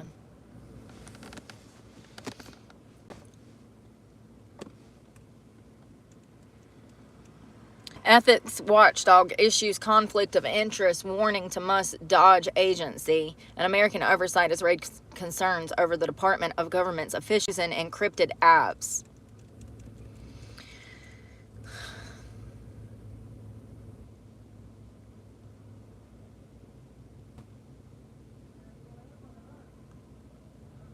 This person is saying that it violates the Federal Red Act, that they are using encrypted messaging apps.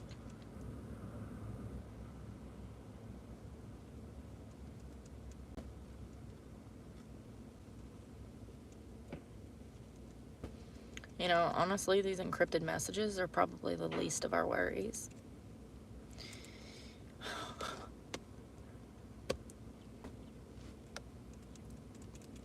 But it's still a conflict of interest, in my opinion. Because he's part of SpaceX. And then he's over here doing this digital currency.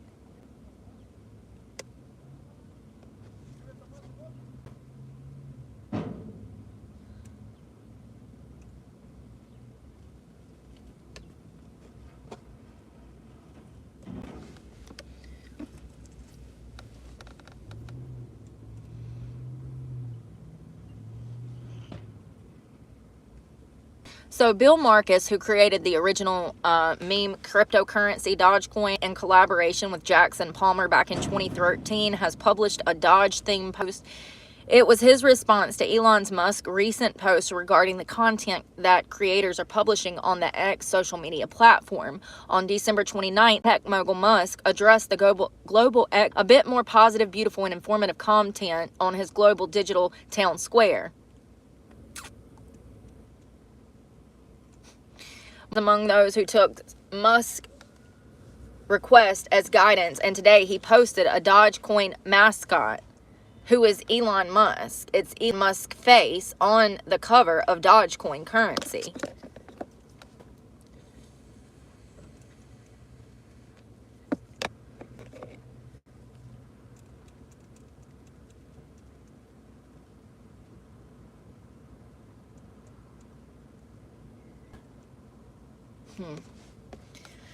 So these guys are close. Interesting.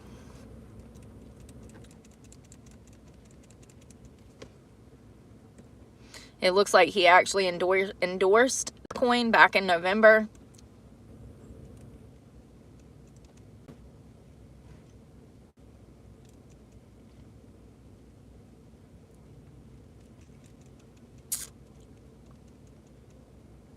Elon Musk has been a vocal supporter of Dogecoin. Following his new role as the head of the proposed Doge department, the cryptocurrency saw a sharp increase in the value on Wednesday, continuing to stay elevated with minor fluctuations since then.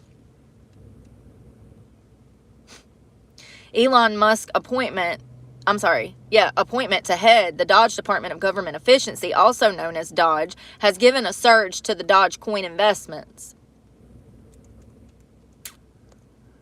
I do not think that it's a coincidence. I don't believe in coincidences.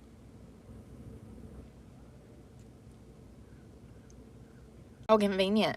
They won't even have to change the name of anything.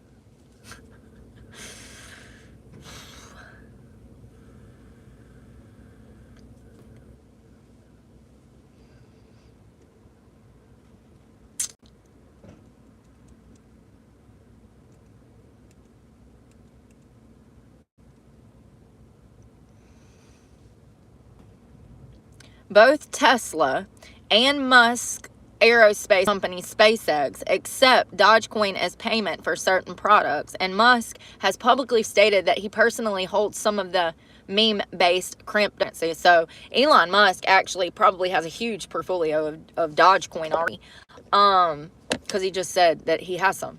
He personally holds some.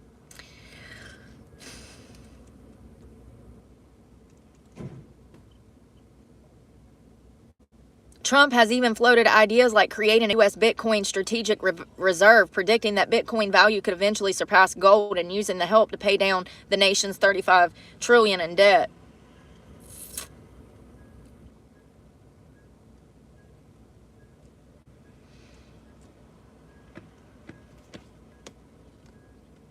We are living through the end of times, y'all. It's fucking wild. It's crazy.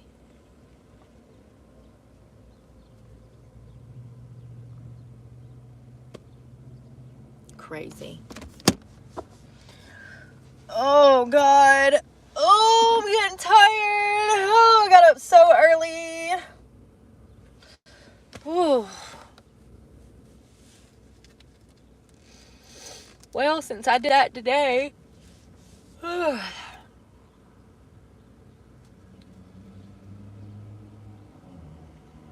got so much to do today.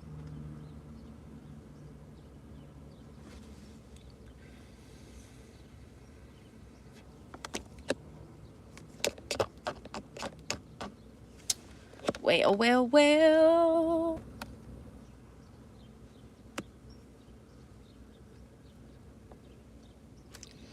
Yeah, a lot of people. Y'all saw how it signed up for them damn vaccines. Y'all saw how easy it was to get them to sign up to damn have heart problems. I don't think it'll be hard at all when you're telling people what they have to do. And I think that there's some misconception that this is going to be negotiable. It's not going to be negotiable. It's something that you're either going to have and you'll be able to live with the rest of civilization like they're living normally, or you're not going to have it and you're going to have a really hard life because you don't have it. And I think that is going to be a key factor in a lot of people going to heaven or not, because that is about strength. That is about common sense. That is about having will and backbone. And despite the fact that your life might be hell here because you refuse to take the mark of the beast, that's irrelevant. I think people forget that this life is relevant. This was kind of like your practice run. You know what I mean? At least for me. But this life is relevant. All of these things are irrelevant. The only thing that matters is God. That's the only thing. Spreading his word, having him in your heart, and refusing to take that mark no matter what. It's not going to be negotiable when it does come. It's either, you're going to be prosecuted and persecuted because you don't have the mark of the beast, or you take the mark of the beast and you have a normal life here on earth. And I definitely think that it's going to come in the form of a computer chip. Just where we're at currently, I think that now, if we're talking about today, this century, it would absolutely be computer chip, some kind of device. And, I honestly think that it's going to have to be under the guise of something to help humanity for a lot of people. You know what I mean? Like, how can I explain it? Do you know how hard it would be to get some leader in a position of power, and then for that leader of America to start demanding that we take the mark of a beast on our hand or in our forehead? That would be extremely hard. That's why I don't think that it's going to be something like that. I don't think that it's going to be like a tattoo or a branding or anything. That's why I think that it's absolutely going to be a computer chip or something to do with currency, because they're going to have to do it under the guise that they're helping us. They're going to have to do it because there's too many Christians out here that know that BS, And I've often wondered if the Antichrist is even going to know that do they know that they're the Antichrist? That's a great question. Hold on. Something has changed in Elon. He doesn't even look the same. I'm sorry, y'all.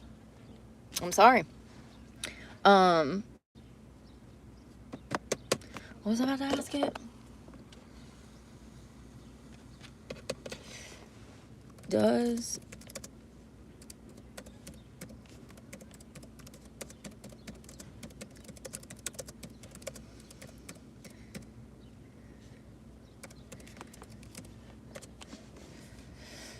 Will the Antichrist know he is the Antichrist?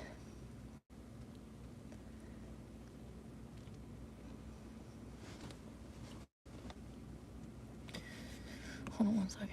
Let's see.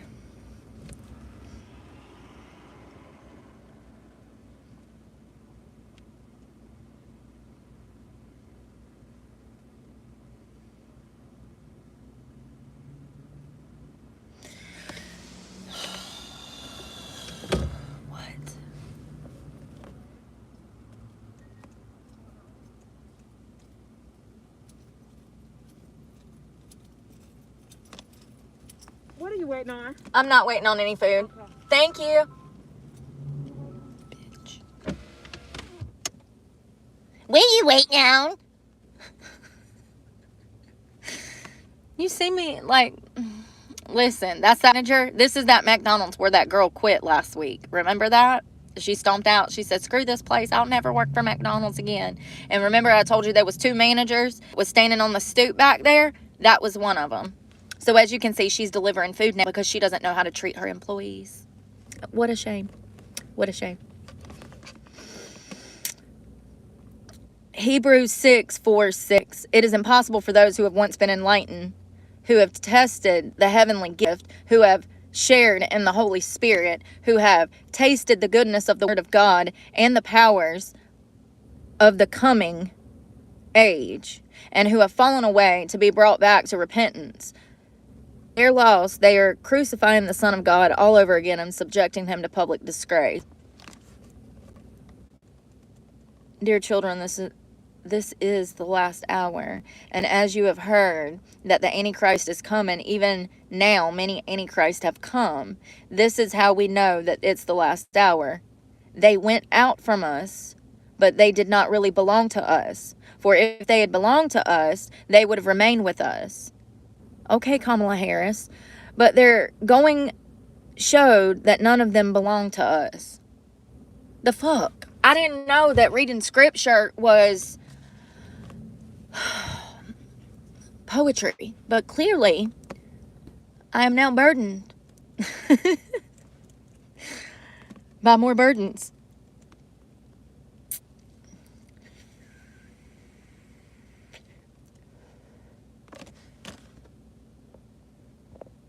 Oh, and another one. Let's see here.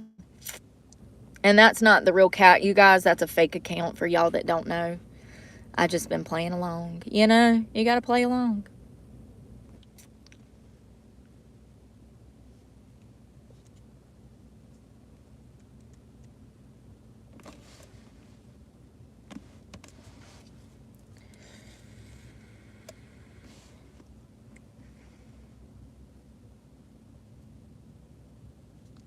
You know, it's the switch from atheism to all of a sudden, quote, I'm in support of Christian values and beliefs. Why the switch, Elon? That's what makes me feel like he's the Antichrist. Because the Antichrist is going to come to us as a prophet. He's going to come to us telling us, you know, oh, I believe, I'm a believer like you. So why the switch? Interesting.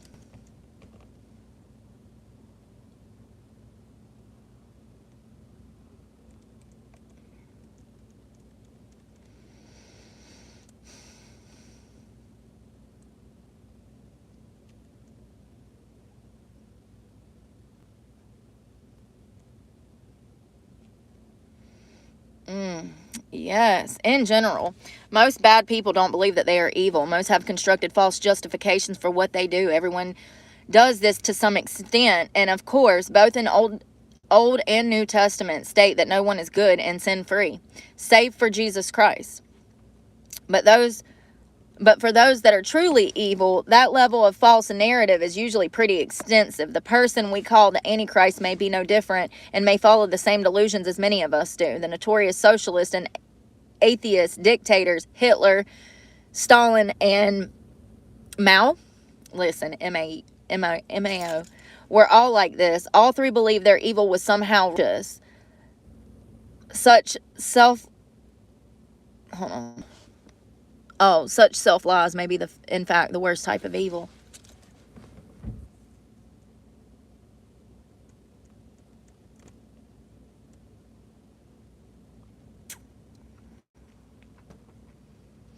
Okay, so here's this is more in depth.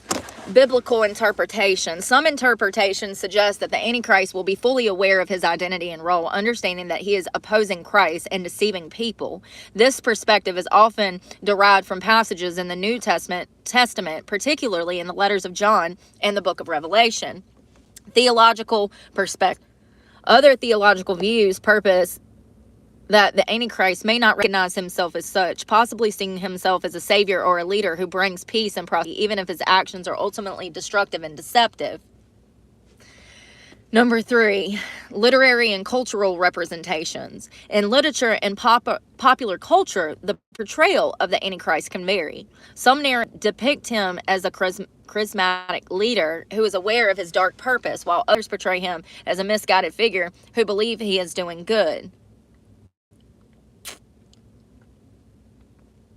Ultimately, whether the Antichrist knows he's the Antichrist depends on specific religious, theological, and functional context. Functional fictional context being considered.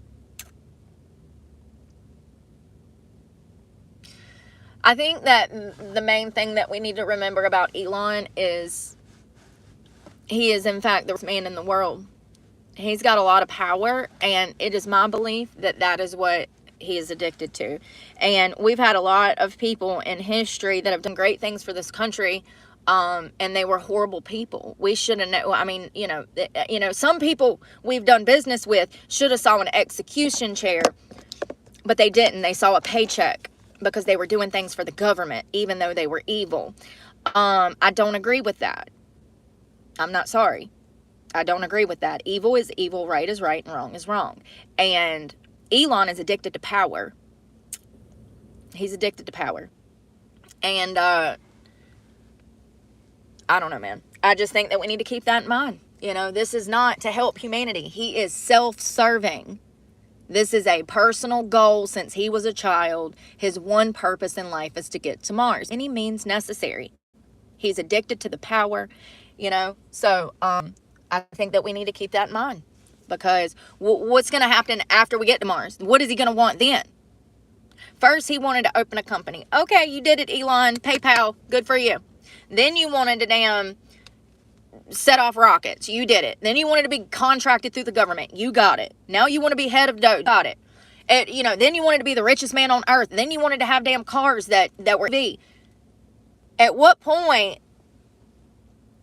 does he climax out and explode? Because I'm just telling you now that this is scary shit that we're talking about. And it should be of extreme concern to everyone. I'm not down with the digital currency. Sorry. The Bible talks about the mark of the beast, honey. And I'm here to tell you that to really think about how that would be possible for everyone out here to get the mark of the beast and to be compliant with it, it would have to be some kind of currency. It would have to be. It would have to be. It would have to be a currency. So, how do you get every other country, nation on board with this? How does everyone in the world get the mark of the beast if we have different fucking leaders? It would have to be a currency. What else could there be that leads us to the same spot in life, which is taking the mark? What else could it be? Food? Our food supply? I mean, what else could it be? It would have to be currency to spread it across the world. I think it's huge concern. I think that I've noticed him change too. He looks different. He's acting different. It's concerning. And I think that people say they believe in the Bible, but do they? Because it doesn't look like anybody's concerned with who the damn Antichrist currently. And I'm very concerned because I know he's out here and I know that he's living in this generation. And the more that I dig into Elon,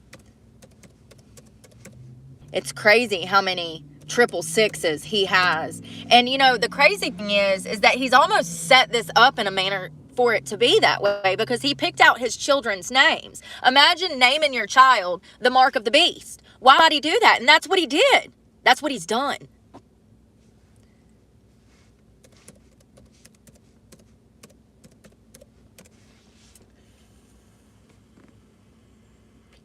What else could spread across the world you got to think, we all got different leaders. We're in different, some of us are in a republic. Some of us are in living in a communist state, So, what else could there be that spreads in the world that we, because the mark of it's clear. We're going to have to take this. It's non-negotiable. What else could it be? I'm here to tell you that a man just popping up out of nowhere and being like, hey, you got to take this number on your forehead or get branded on your ass cheek. Nobody's going to go for it. It has to be something that the people, citizens, you would be willing to take on. What could it be? Other than currency. Other than currency. Even medication. Think about the vaccine, how south that went quickly and how people were literally quitting their jobs because they didn't want to take the jab. So if they're not willing to take a medication that's going to keep them against a disease that might kill them, what else do you think that the Antichrist could present us with that we would take? Do you get what I'm saying? It would have to be digital currency. It would have to be. That's the only thing that everybody would get on board. And that's the only thing that it's one of those things where it's like you either starve and don't have a home and don't have a car because you don't have this currency, or you get on board with everybody else and then you can have a normal life and be a part of civilization. And that's what's going to come down to. The Bible is very specific about this, that you will be treated poorly and not have a life, you know. And here's where I'm at. I'm defiant as hell. So if it is in this generation, honey, just know we going out with a fight. I've been defiant my whole damn life. Defiant my whole life. I don't know. I don't know about LA, man. What's going on with the fires? Let's look. I was about to get into that numerology. I'll go back and find that stuff and I'll show you guys. Fires in Valley. Because that numerology is wild. Those numbers were coming at me so quick from that damn video I watched. I said, holy shit, holy shit. And then I'm like, I need to fact check this. So then, and I checked my evidence and I'm like, holy shit. Everything from Elon Musk, from all of his companies, to his birth date, to his kids' names, everything in Elon's past creates the mark of the beast. The number, 666, everything. When I say everything, I mean everything. It's eerie. It's eerie. It's very eerie. He has more 666s surrounding him than any other person that you throw at me right now. I can promise you that. It's almost so blatantly clear that it's disturbing. And then you think about the power concept of being with SpaceX, trying to go to Mars, but working for Doge. And then he's also closely affiliated with Dogecoin. And then he's out here doing the salute that everybody in the West wants to ignore, except for a couple other creators. I'll give you that. Some of my favorite creators, y'all, were right there with me. And thank you so much for seeing what I saw. I don't care what side you're on. Wrong is wrong. It is right. And I don't care if it is in my own damn party. When I see something, I'm going to call it out. And when it's concerning and it has to do with God, I'm definitely going to call it out. It's very concerning. And at this point, Elon's got like 6 strikes against him. So, you know, I just named off 5. I'm sure there's another one I could throw in there. Once again, 6 is surrounding him. There's many things to be concerned about. I mean, if I had to name a 6 thing, his interpersonal relationships. The fact that he has attachment issues emotionally, mentally, spiritually. That, you know, that can mean a lot of things. I don't know. He's just acting different. I'm not... Oh, here's a live update. It looks like it might rain. It looks like they're looking towards the rain to put these fires out. Are y'all for real right now? Oh, wow. Oh, that's why California's on fire. Y'all ain't had no rain since October 1st. Y'all ain't had no rain. Not an inch. 0.16th of an inch since October 1st. Well, that explains it. And it's pretty warm out there year round. So, it looks like Donald and Melania went out there.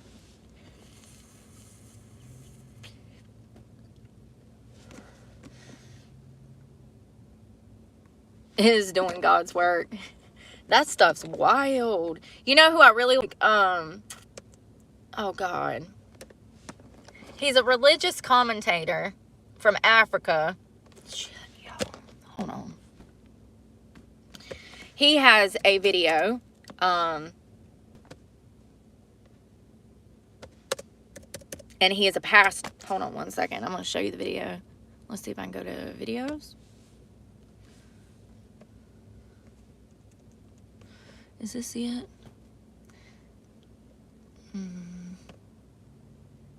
Wicks for... No, that's not it. No. Oh, that's a commercial. Hold on.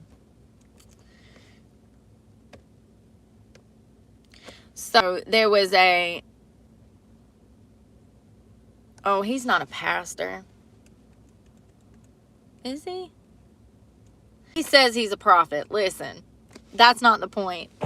Listen, I was watching this video, and he actually has a blackboard where he goes and he shows the numerology behind Elon Musk. Listen, Prophet, Herbert, Angel. Listen, I don't know about that, y'all. All I know was it was a good sermon, and I listened to it. And a lot of his stuff is based in biblical fact. So, you know, I mean, his sermon is based in biblical fact. But when he's talking about Elon, he goes and he shows a board and he breaks down Elon's name, Elon's children's name, how the numerology ties into Elon's Twitter company, X. Very important. So, you know, when we think about it, though, like Tesla, and all of these things that he's had his hands in, and the companies that he has now, like SpaceX, that X is on there, you know. So I don't know. It was really good. I don't know who that guy is, but that thing has, it has a lot of information. Anytime I see Prophet next to somebody's name, I'm like, Lord have mercy. You know what I mean? Prophets everywhere. Oh, Lord.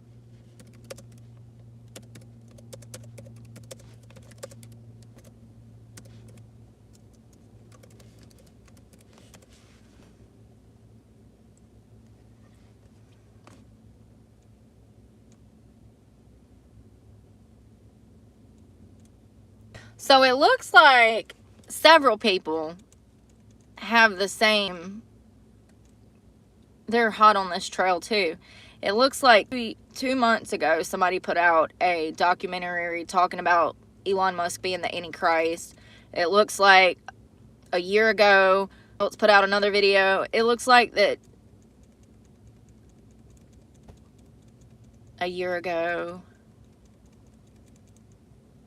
7 days ago. Wow. Okay. So I'm not the only one that's way. Okay. It looks like this theory actually started to pop up about 2 years ago. 2 years ago.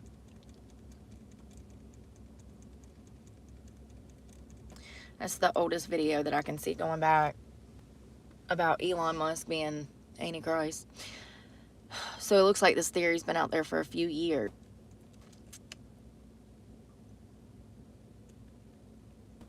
You know, I always wondered how the Antichrist would get in there.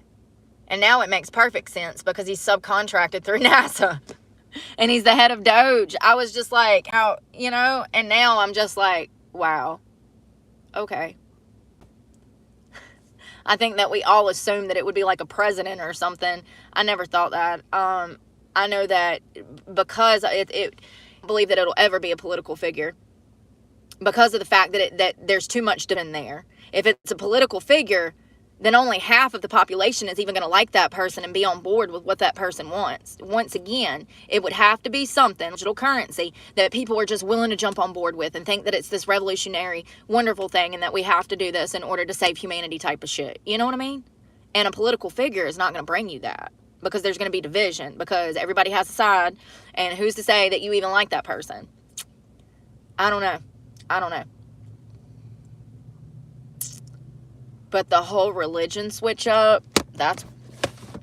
Has anybody found out where May Musk was from 1966 to 1971 yet? Because I still ain't. And trust me, honey, I've been looking. I've been looking.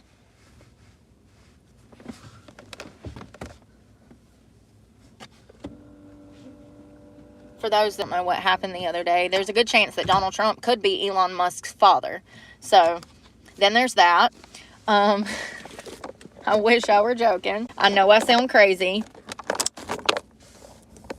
Where was May Musk from 1966 to 1971? Storyline don't even make damn sense, you know what I mean? She was a model. She was modeling all over the world. She was a pageant contestant in the Miss South Africa beauty pageant, okay? We know that Donald Trump was closely related to beauty pageants. First of all, the one that she went to, there's no record of who even owned that one in South Africa. No record of who even owned it. It was supposed to be some newspaper agency But who owns the newspaper agency that also owned the pageant? Record. They never even know. And it tells you on Google, we have no record. Like, there's no record of it. Nobody knows who owned the South African newspaper. That's what it said. So it's just crazy.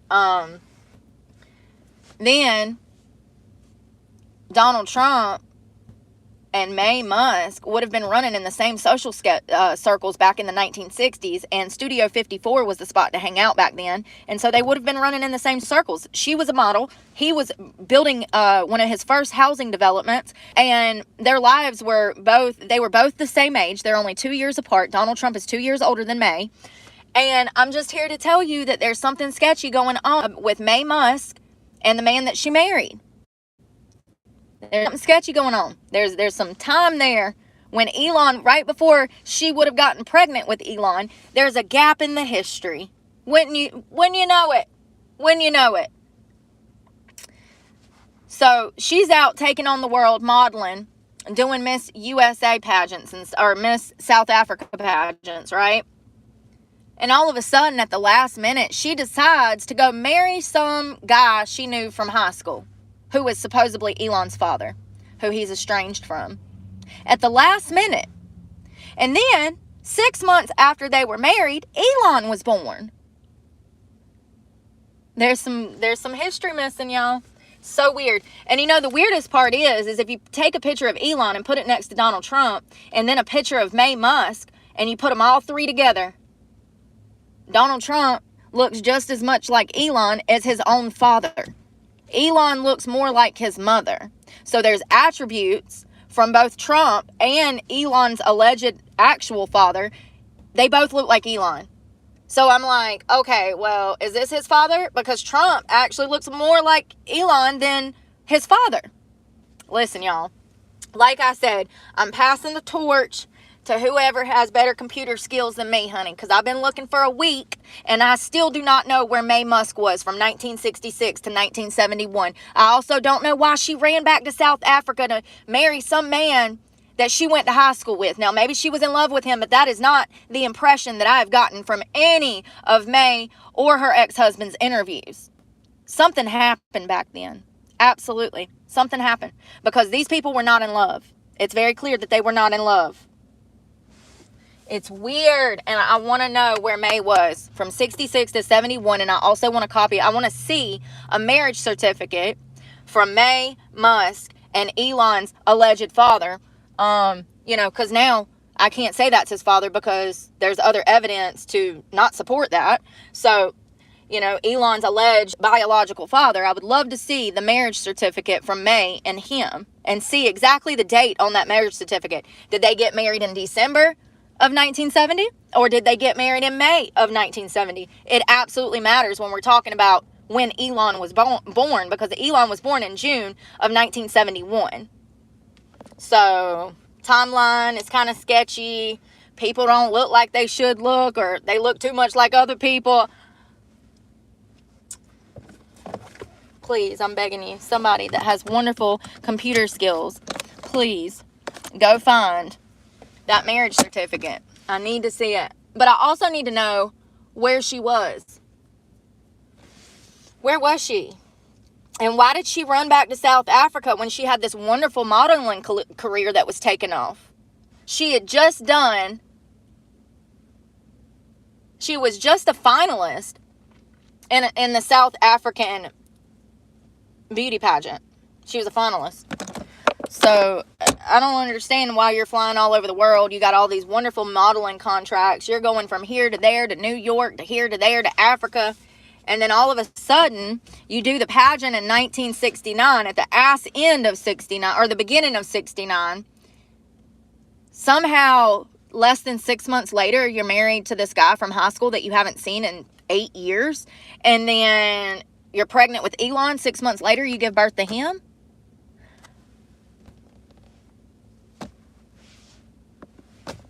I'm no genius. I do know that it only takes 9 months to, birth a kid. The timeline's off. It doesn't make sense. And she, really had no romantic interest in this man. So I'm just like, why? Why? Why, May? Why did you go back to him? You ain't seen him in almost 10 years. Girl, what are you doing? What are you doing? It doesn't make sense. And like I said, Donald Trump looks more like Elon than his own father. So, riddle me. Where's the marriage certificate? And where was May Musk from 1966 to 1971? And when I say where was she, year by year, month, each year, where was she? I mean, literally. Like, I wish I had a timeline. I wish I had a journal so I could tell you. I need a timeline, May Musk. What were you doing, girl? What were you doing?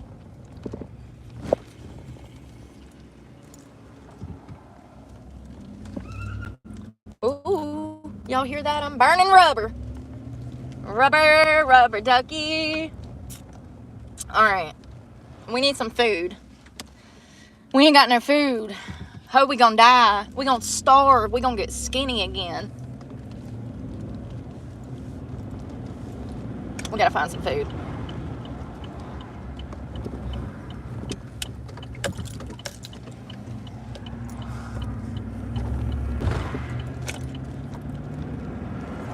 Maybe I should have done that school with the ministry, but I feel like I don't want to take on a full class load on the internet. Like, and that's what they were wanting me to do. They were wanting me to start in January, the beginning, the first 2 weeks. I think it was like the 13th or the 15th class started for this school for, it's to become a pastor. But, yo, how am I supposed to go post up somewhere for like 6, 7, 8, 9, 10 hours a day to get all this classwork done? Like, I can't do that. I can't do a full major right now because I don't have the internet right now.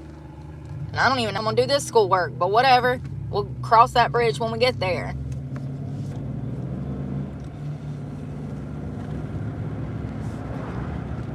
I was hoping that somebody got back to me about a job. Ain't heard shit. Well, it's actually no surprise when your record looks like mine. Even if it was 20 years ago, like mine, it's still hard to find one, especially in a job market like today. We got 80% of people who have a bachelor's degree unemployed right now between the ages of 24 and 34. 80%! So it's no surprise that I don't have a fucking job when I ain't even got a fucking degree. It's just sad.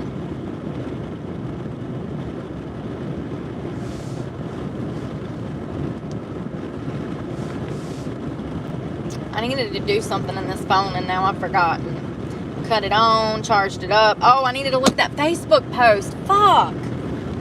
And it's not Facebook. It's another app. It's okay. At least it's charging. I wonder if the Chinese spot's open. Shit, I think they just closed. Of course they did. We'll get Subway if they did.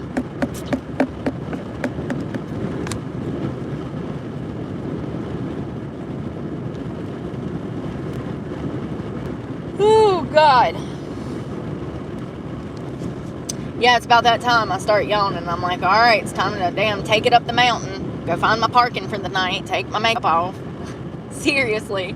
The wintertime throws me off, man. Well, and then that Sebastian keeping me up, my schedule's messed up. You go get 2 hours of sleep a night for damn a few weeks and see how you feel. And it's been at least a week. I heard him coming and going. And I was like, oh, it'll be fine as long as he doesn't stay overnight. I heard him come and go a few times for like a week. And then I think it was about a week ago, I started feeling him move when I would leave. Like, I would go to town and I could hear him moving in my car. And I'm like, oh my God. He's done hold up in my engine. You know, what do you do? Let me tell you what you do. Any means necessary. That's what you do. I put pretzels on the ground. I said, don't you want to come out and be a good boy? Don't you want to come out and be able to live? I gave him an option. For days, honey. For days. slept with the damn hood open, okay? Because they tell you to sleep with the hood open. It'll make the animals go away. Terrified I'm going to get my Cadillac converter damn stole in the middle of the night because my hood's open. I negotiated with him for days, okay? But he holed up in my damn truck like this was damn Waco, and I couldn't get him out, and I had no choice. I'll have you know, he's got a nice little grave spot, okay? So, sorry, Sebastian.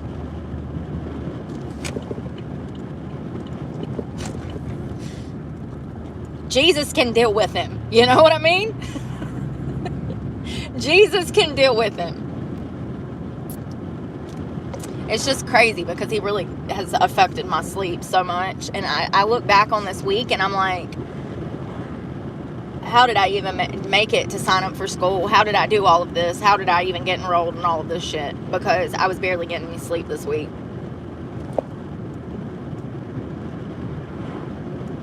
Imagine your house rocking as you're laying in bed, honey. Okay? Just like this.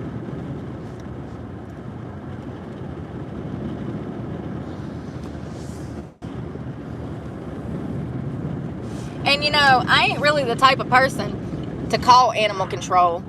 I'm such a get it done my damn self and do it right the first time type of person that I really hate involving others in my problems. It's very rare that I want to be like, hey, can you come help me? Because, you know,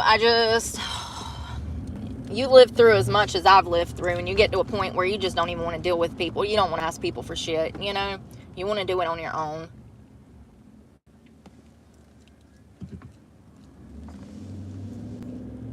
Because when I asked people for help, they was telling me to feed the son of a bitch marshmallows. So, apparently, I just need to take matters into my own hands, and that's what I did. I tried to negotiate with a terrorist. He didn't want to listen. Snack. And then he got the cat food.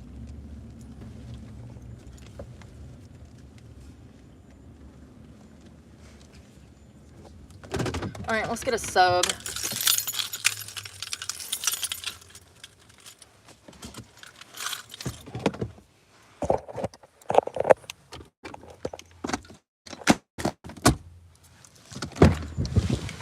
Oh, I need a card.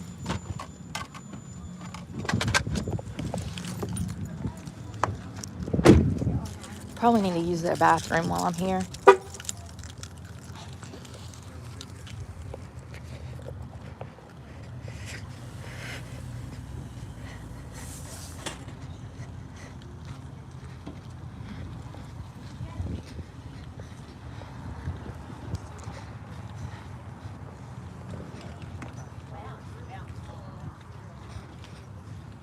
What's going on right now?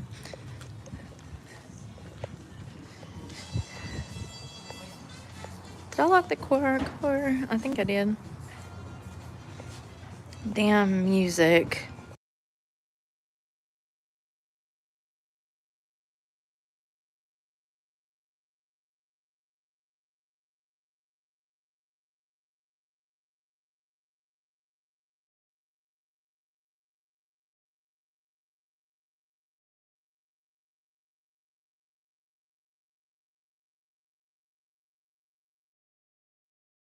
They had the music on next door.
hate those dryers.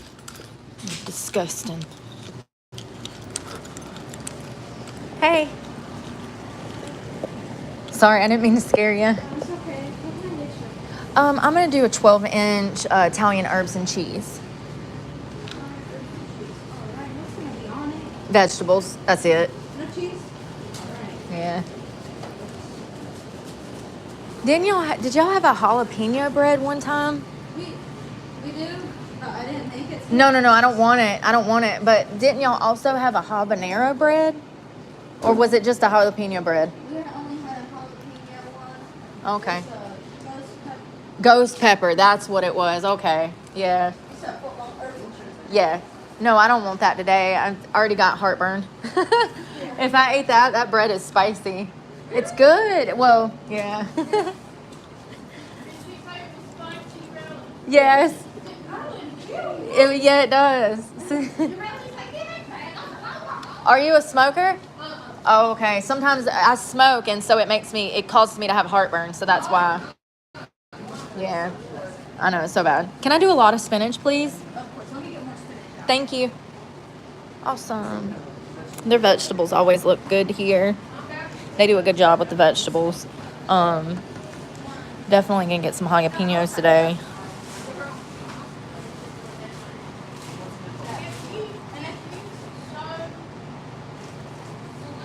Some of y'all need Jesus. Alright. I'll just show her. Be like, we prepped a lot, we did a lot. You got this, girl.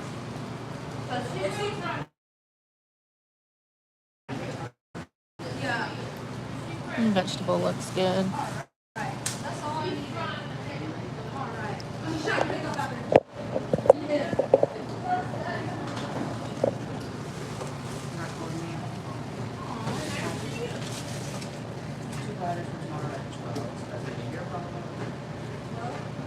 Oh, I thought you were coming at 7 as well. I'm leaving Monday. I'm going there. That's perfect. Onion. Thank you. Cucumber and olives. Yeah, just like 3 or 4. Or, yeah. Oh, 3 or 4? Yeah, like 4 or 5 of them. That's fine. I forgot I got a foot long. Oh. That's perfect. Olives and banana peppers. I want you to taste the difference because it's like 2 different ones that you're switching. Uh-huh. So I want to be like. So. Sure. Which one is this one? This one over here? Yeah. The newer one is the one that's on the door. Let me see the cup because I'm like. Yeah, I think that one's that one, right? Let me see which one's left. This one's that one, yeah. Yeah. Which one would you- That's fine. That's fine? Yeah. They taste the same. Really? Mm-hmm. They do taste a little different, but it's probably the canning process. Anything else? Mayonnaise, oil, and vinegar. Oh, and banana peppers. I'm sorry. Y'all got those back finally. Yay. Yes, I was like, oh my god, finally. Like, look at like. I hadn't had them all week. So pretty. I was so excited. I mean, I don't really eat it. I usually eat the jalapeno. Jalapeno is also a newer one, and I really love it. It's the olive vinegar, right? Yep, and that's it. All right. It's a big sub, y'all. I'm gonna eat good. No problem at all.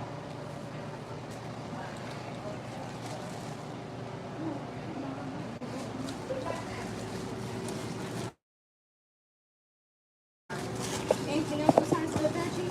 No, just the sub today. Right. You get to get out of here soon. Yes. What time do y'all open on the weekends? Oh, every day we open. In the morning? No, 8. 8 in the We get here morning? at 7, we open at 8. Jesus And we close Christ. at 9. I thought y'all were a sandwich shop. Y'all got breakfast? We got everything. Oh, wow. That's rough. I'm so sorry. It's also it's not bad. That's what makes the money. Yeah. Well, not really. Not really. But at the same time, it's like they give us flexible hours, so I can't really complain. They didn't Yeah. work for school. It's really good school. Yeah. That's good.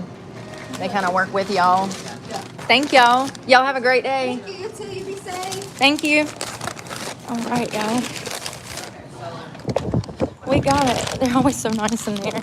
They said that Subway's really good to them. They said that, I've heard mixed reviews. I've been to some Subways where they don't even get to keep the cash tips off the credit cards. And I said, excuse me, you know that's illegal, right? And she's like, what? And I'm like, honey, you need to call the damn, the labor board, honey. You need to call the EEOC or somebody. I don't know.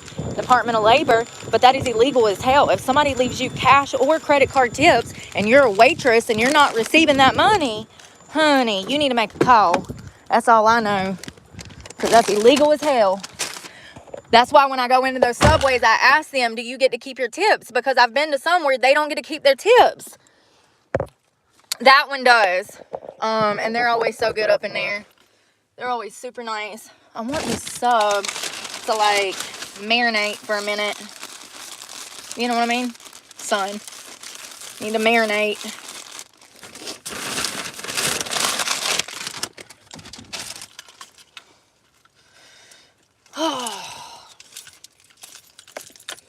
She was handing me olives. I feel like I got olives in my teeth now.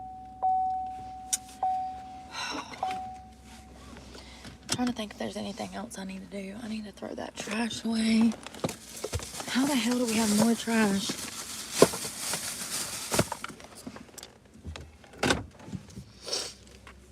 Y'all, we might meet up in the woods tonight and see if my phone works. I ain't tried to go live out there because half the time I make it halfway into the park and the damn phone just stops. It'll say SOS.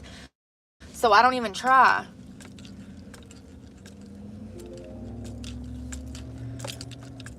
But I'm sick of being a bore, so I might try.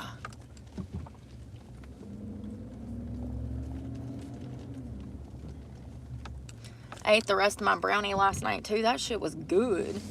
I don't know who made that, but it's good, honey. It's so good.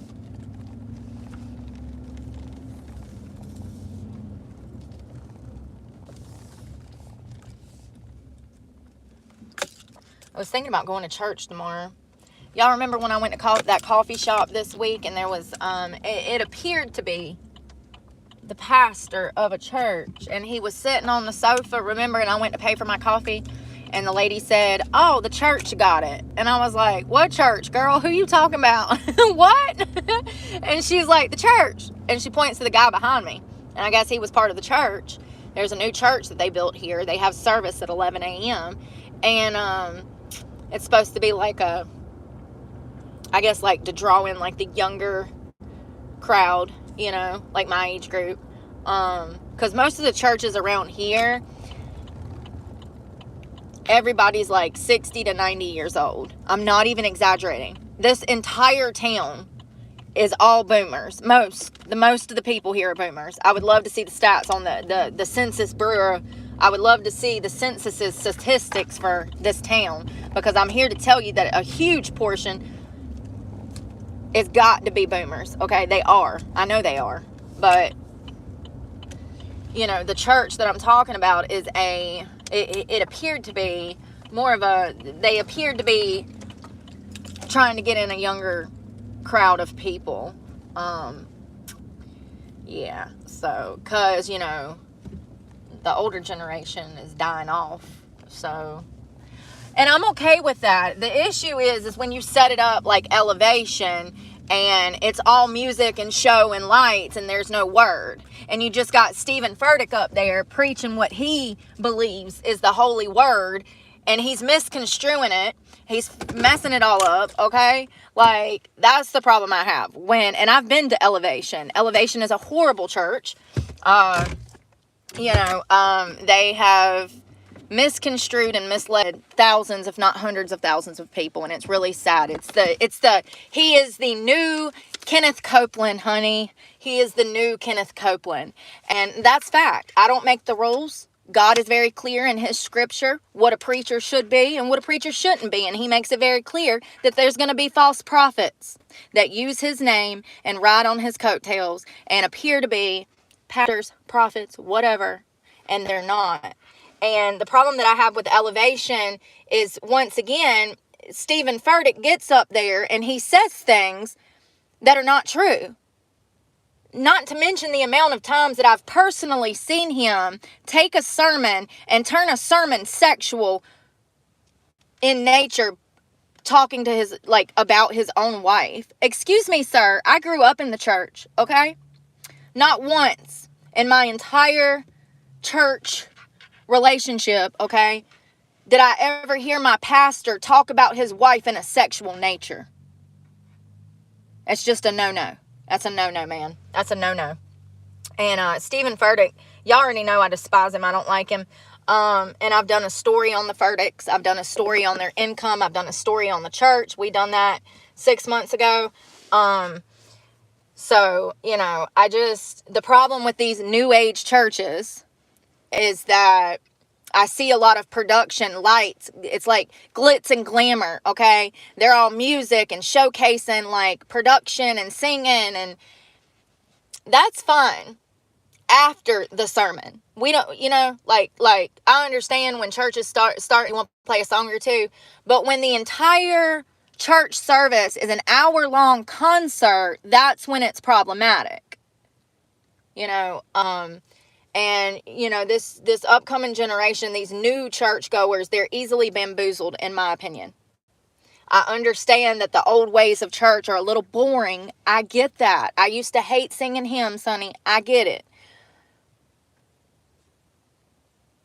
But God's word is the purpose of church. It's not a concert. It's not a venue. It's not, you know, it's not, I don't know how to put it into words.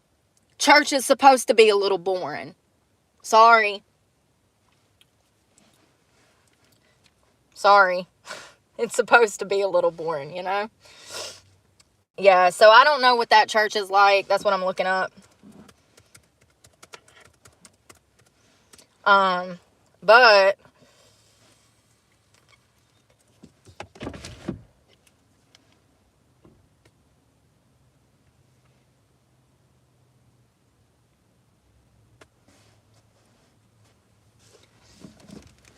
I want to learn about God when I'm at church. I'm not trying to have a whole theater production for 2 hours. I don't need that. I need God's word, and I need his exact word. I don't need you to manipulate, misconstrue, or misinform me as to what his exact word was either.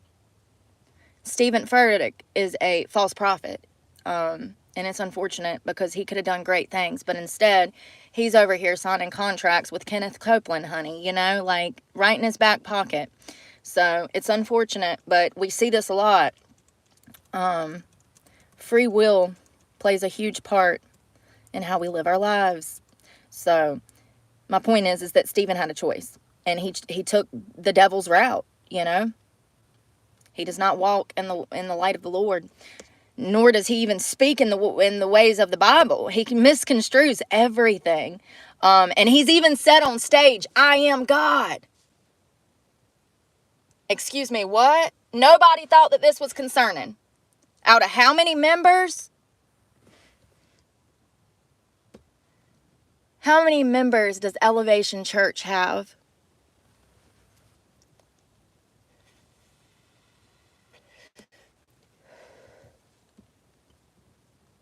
So if we're counting their in-church services, holy sh... Guess how much money they made last year, y'all? $108 million in tithes and offerings.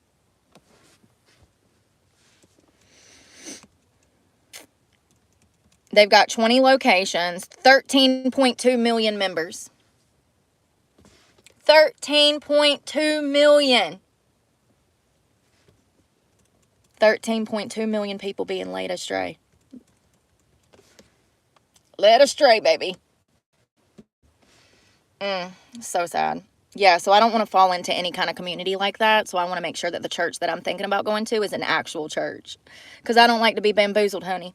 I'd rather go to Meemaw's church than go to any kind of New Age church, because I want to hear the words of the Lord. I don't need you to put on a theater production and shine lights in my eyes. And, you know, I don't need all that. I want the word. I want a sermon. I want to know that that preacher spent the entire week preparing for that day. Preparing. In preparation for giving that sermon. You know what I mean?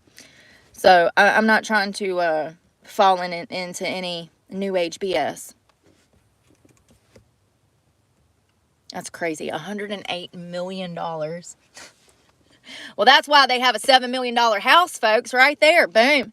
It'd be about 10%, right? A little more. But you know what I mean.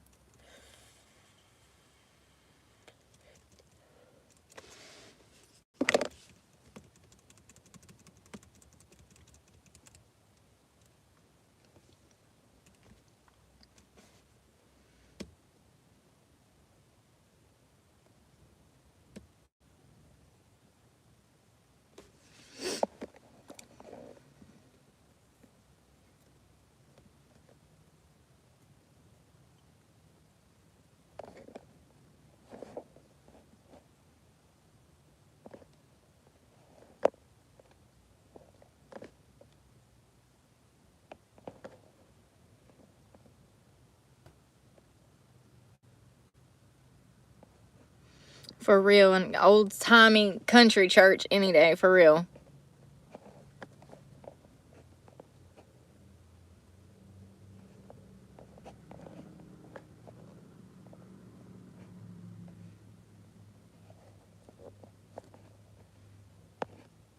My toe stepped on.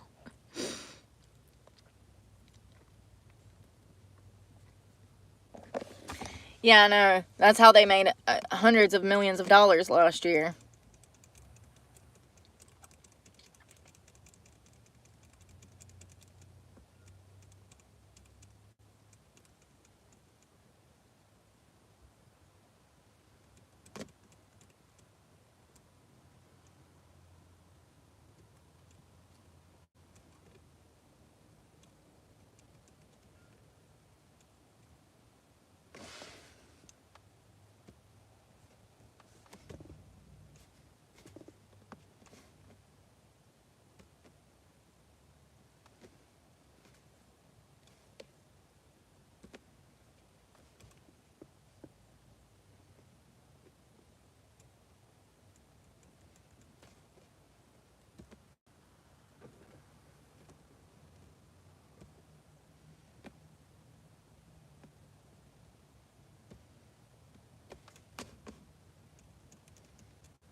Looks like just in 2022, I'm looking at their consolidated financial report from 2022 for Elevation Church. This is their financial statements from December 31st of 2022. And it looks like at that time in December of 22, they were worth an estimated $271 million. So they have multiple forms of income, things that you or I would probably not even understand. there's so many different aspects to this business that it's a complete ministry. So there's different out branch departments that are also pulling in money. So we're talking about everything from the sale of Bibles to merchandise to baptism to these events that they put together to raise money, property, equipment. Let's see here, investments.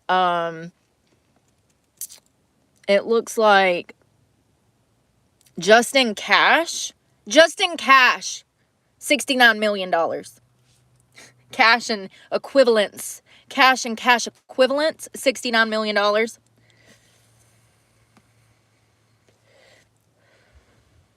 Is an asset. It's filed under assets. Fixed assets, and that's property, equipment, less accumulated depreciation. Okay, I get it. Let's see here. 84 million. Investments, cash holding for long-term purposes.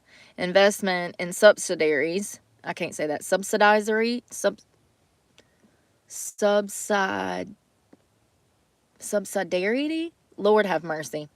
Let's see here. 271 total.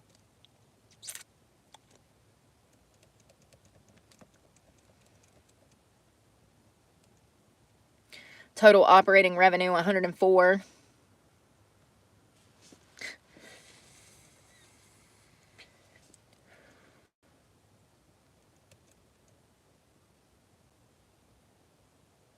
Wow, their personal expenses was $31 million.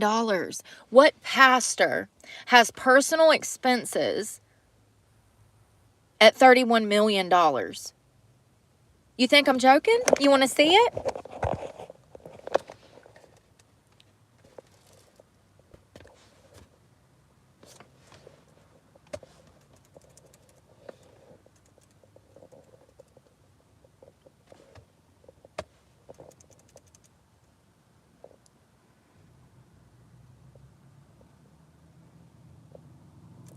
What pastor needs to spend $31 million a year?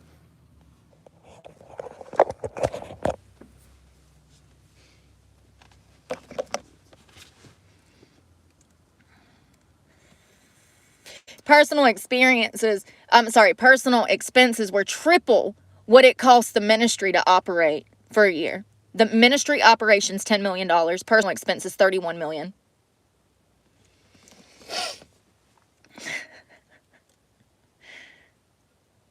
He spent more on himself and his family than he did on outreach, digital, what is that? Digital AVL. What is digital AVL? Would that be like advertisement maybe? Central operations, online ministry, and ministry operations combined. He spent more on personal expenses than facilities, ministry operations, online ministry, central operations, digital, and outreach. Jesus Christ. All combined. All of those things combined. He still spent more on himself than all of those things combined.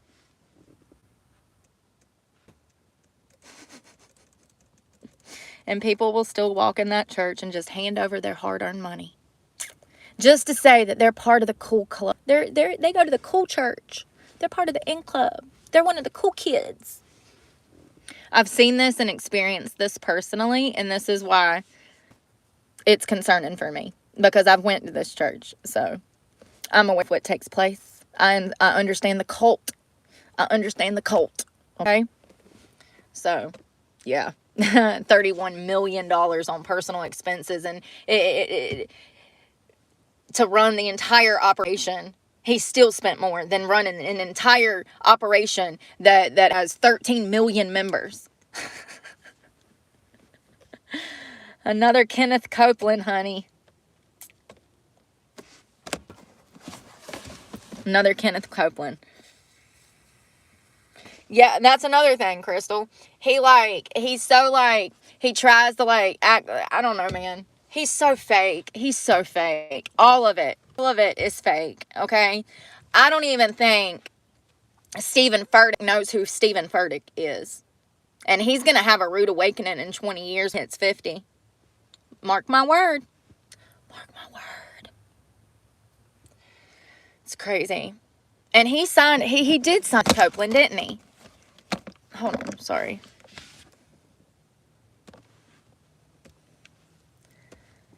How it, internet. He signed with somebody. And was a big somebody that got him millions of dollars. Hold on. Is Stephen Furtick tied to Kenneth Copeland Ministries? Yes. What is this? So it looks like there's a religiousnews.com article that came out in 2020 saying that a preacher with sneakers coming to TBN Stephen Furtick to replace Kenneth Copeland, says network. Now this was back in 2020 and it still ain't happened. So hold on. I thought I'd read this. Yes. Pastor Stephen Furtick delivers a sermon, blah, blah, blah, blah, blah. It looks like back in 2020, Trinity Broadcast and Network said it will no longer air Kenneth Copeland Ministries. It was a program known as Believer's Voice of Victory. Instead, the network will replace it with programming by Stephen Furtick, a megachurch pastor who is widely known for his appearances on Preachers and Sneakers, which is an Instagram forum for preachers and sneakers. Like, they're calling out people that have, preachers that have much money. I think. Hold on. Is that a hate channel? I thought it was like a... Let me verify that.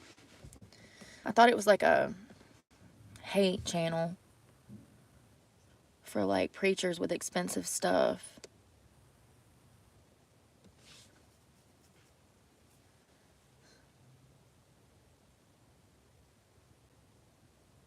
I know this ain't no damn Instagram channel just showing off fancy preachers. Surely he was pointing out the inconsistencies in money and tithing and the church, right? I couldn't tell you, it won't come up. Yes, preachers wearing sneakers more than your mortgage. So yes, it is a channel made to point out these indiscrepancies. So I see back in 2020 where this network said that they were going to replace, but I'm not seeing who is Stephen Furtick associated with. Yes, I know that, you dumb crap.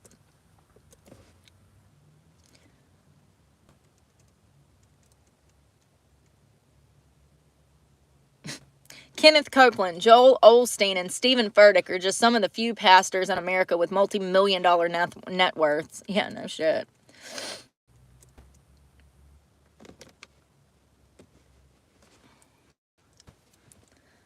Ooh.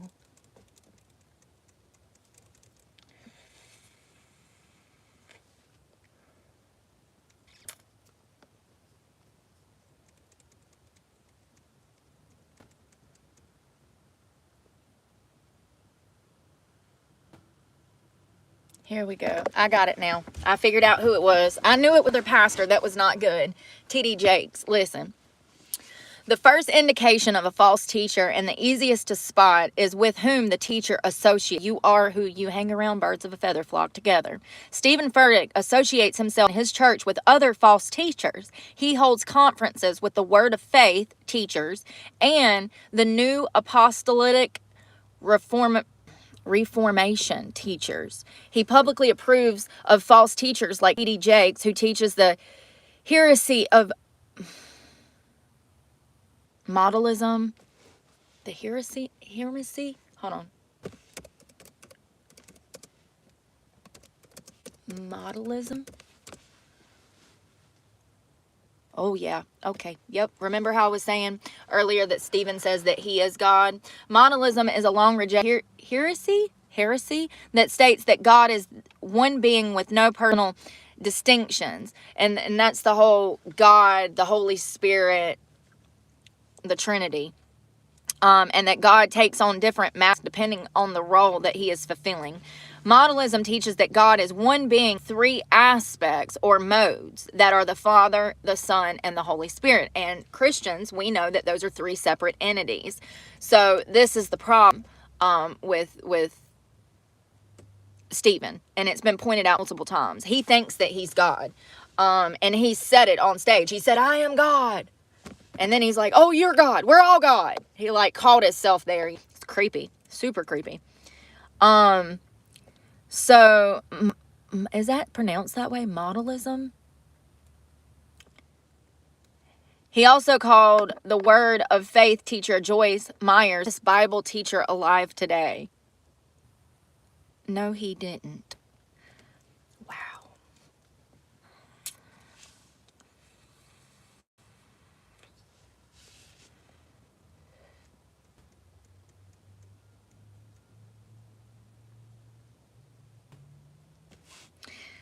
A defining feature of most Word of Faith teachers is known as the little God's doctrine.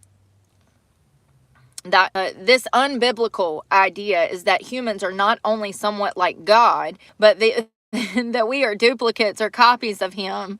The implication is taught over and over by these false teachers is that we share God's nature, and that we do these things, that we can do the things that he can do. This includes anything from healing diseases to creating universes. We cannot. We're made in God's image, yes. However, if is right, who are we showing God's nature to? To God? No. To angels or demons? One would think they know God better than we do. To animals, to trees? This makes no sense, of course, but it does help Stephen Furtick set up more on the little God's doctrine. And they're breaking down a lot of things that he's preached about, his sermons on here too, and I'm not going to get into that. You can go watch his sermons. Anyone that's been to a real church before, you'll be able to tell and spot the inconsistencies in Stephen's preaching as opposed to an actual church. So, yeah, you can go find that on YouTube if you want to watch it.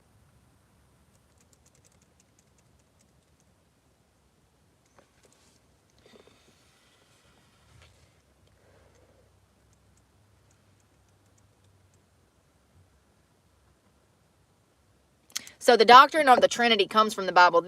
There are three main ideas in this doctrine. First, we know that there is only one God. Second, we know that the Father, Second, we know that the Father is God, the Son is God, and the Holy Spirit is God. Third, that we know that the Son is not the Father nor the Spirit, and that the Spirit is not the Father.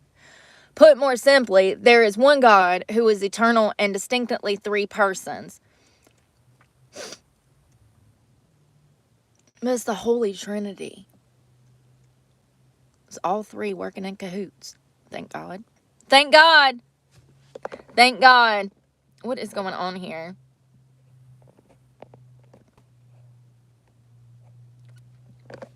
Thank you, Cash Taylor. Sorry. I forget to damn block people, y'all.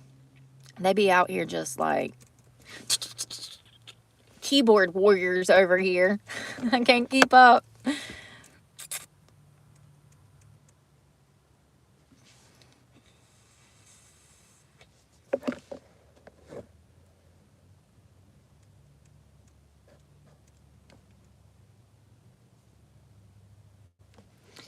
Hold on one second.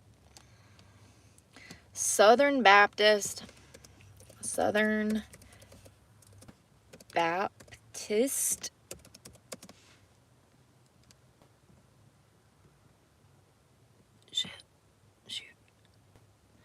Baptist Theological.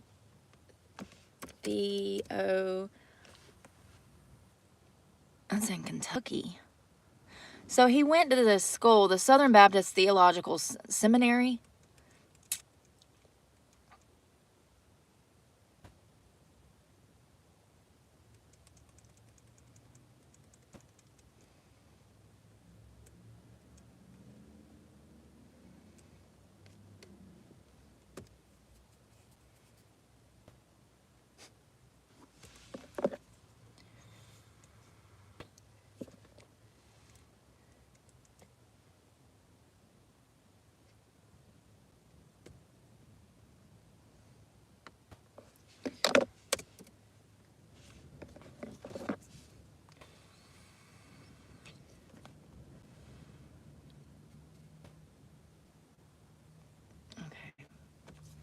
Sorry, I wanted to look into that school.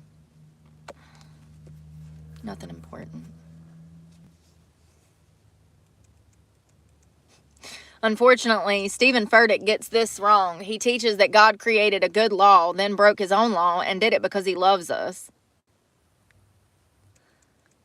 That sounds great and all, but it's the opposite of what we actually see in the Bible. First, God is not subject to any law. That would make him subordinate to the law and to the one who gave the law. Instead, we see the scripture that God is sovereign and that there is none like him, that there are none above him, and so on. God is the supreme authority in things and subject to none. Second, Jesus did not set the law aside, and he did not break the law. He fulfilled the law. The law said that the wages of sin is death. God did not break the law. He followed it to the letter, but rather than punishing us, he punished himself as a demonstration of love. There are a number of very serious problems with Stephen Furtick's teaching on this. And I mean, there's so many other people that have broken all of this down, you guys. Like, I'm not going to get into all of this because it goes on and on and on and on. But those are just a few inconsistencies that clearly you can see how this could be problematic. Number one, he doesn't teach about the Trinity. Number two, he manipulates scripture to fit his narrative. And I've seen him do this for the LGBTQ plus too. They used to be support of the LGBTQ plus, and now Stephen in church says the amount of LGBTQ plus members that go to these establishments is unbelievable. They cater to the LGBTQ plus because they want them as members in the church for money. I have a problem with that because God is very clear. Very clear. And I don't want to go to a church where they support that type of behavior because I don't want to catch on fire. Should I need to explain why I don't want to go to church with gay people?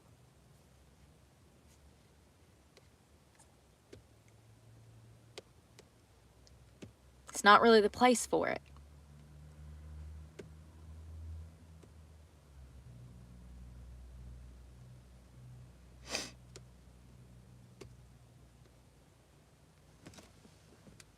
Ouch.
I had to download my W-2 from the damn restaurant.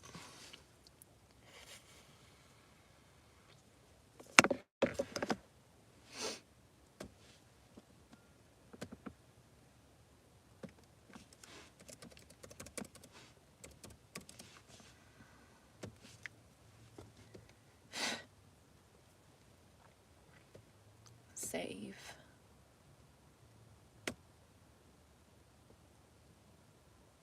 I'm waiting for a password to come through.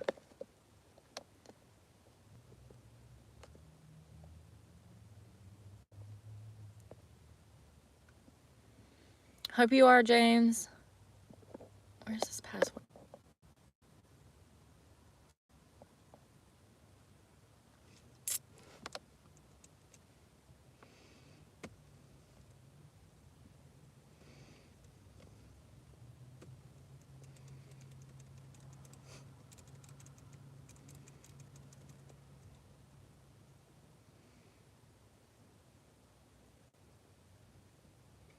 So it looks like they took almost $2,000 from my check when I was getting paid at the restaurant. I don't know how much money of that I can get back.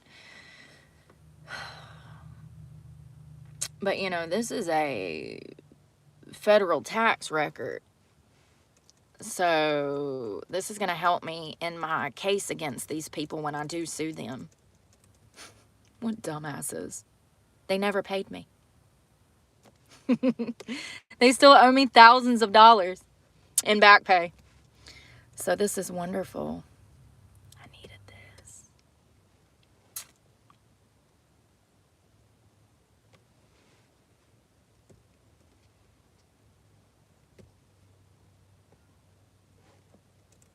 Oh, even better, a copy of our agreement for them to pay me. How dumb do you have to be? Employee direct deposit authorization form. Lovely. Thank you so much.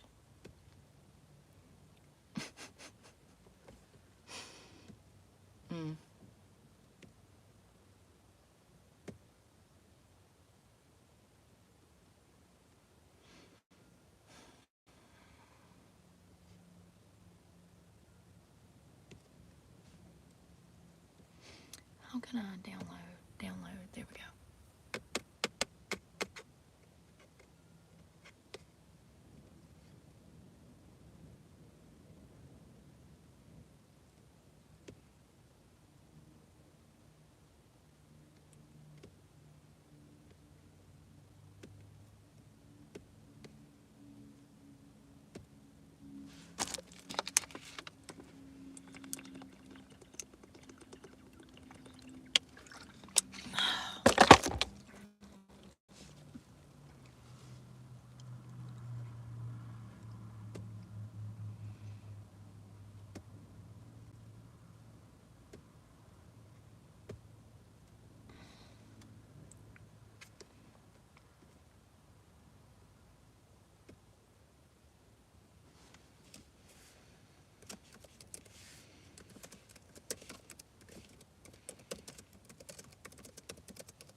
Shit. Can I undo? Undo. Oh my God.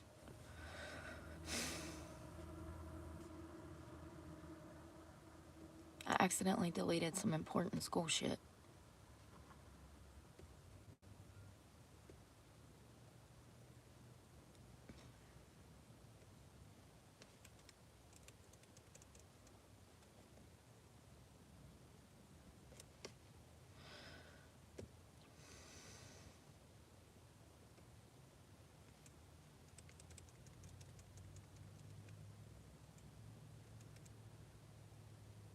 I've literally been applying to jobs everywhere. I'm looking at these job things. Wilmington, Raleigh, Greensboro. I filled out like 250 job applications this week. It's ridiculous. I've never in my life.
God.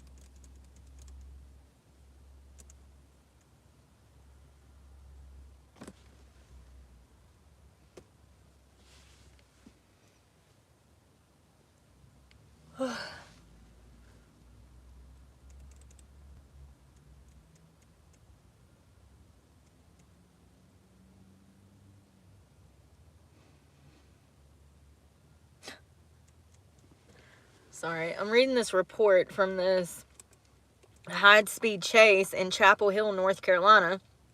They're looking for these 3 guys. I think it's 3 guys. It sounds intense. Yes, 3 people stole a car. They fled from the police. They all got on black ski masks. They're shooting at the cops. The cops are trying to get the car to pull over. It's a high-speed, intense chase at 2:30 in the morning off of I-40. The car was traveling over 100 miles an hour. A cop was shot. The car was stolen. Oh, the cop wasn't shot. The headline read, Trooper shot. Oh, during a car chase. I read a piece of it and immediately clicked on it. 3 people were wearing ski masks, jumped out of the car near Timber Hollow Court and Mendel Drive in Chapel Hill and ran away. They got a reward up to $2,000.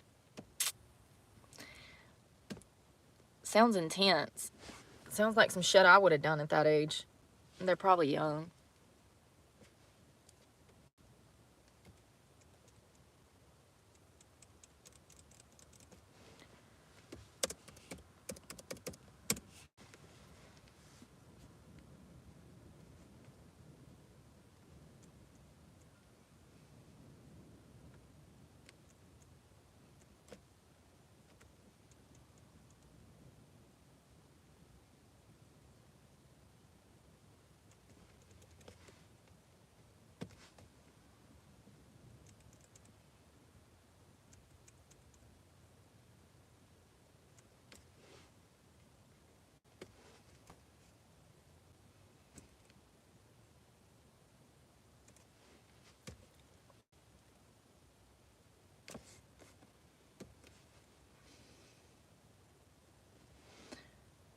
Madison police. Man faces homicide charges after woman was found dead in October of 24.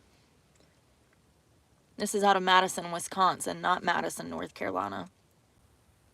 Looks like they've charged him with first-degree intentional homicide.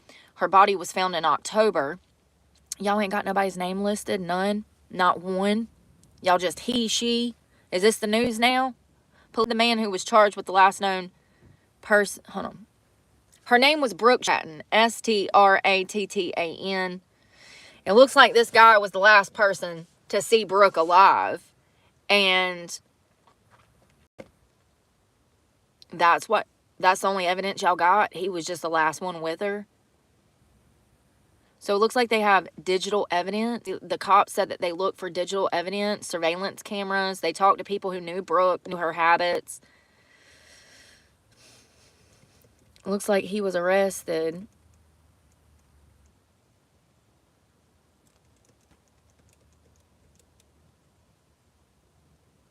Brooke was last seen on Monday, September 30th of 24 and was reported missing by her family on Tuesday, October 1st. She was last seen with a man walking, and she was only 24. They found her dead in a retention pond.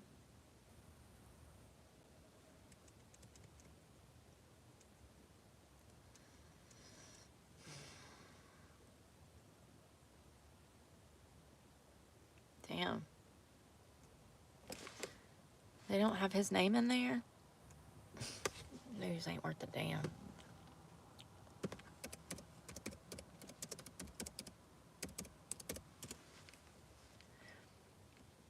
So the last known update was back in December, and it says it's been 2 months after this woman went missing that she was found dead.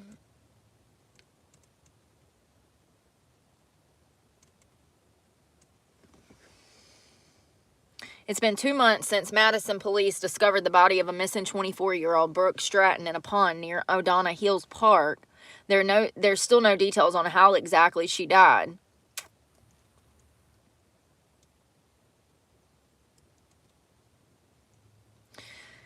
They arrested this guy because he was the last person to be seen with her, which is valid. But if that's all you got, unfortunately, that's not enough. I hope y'all got something more, because that's circumstantial, honey.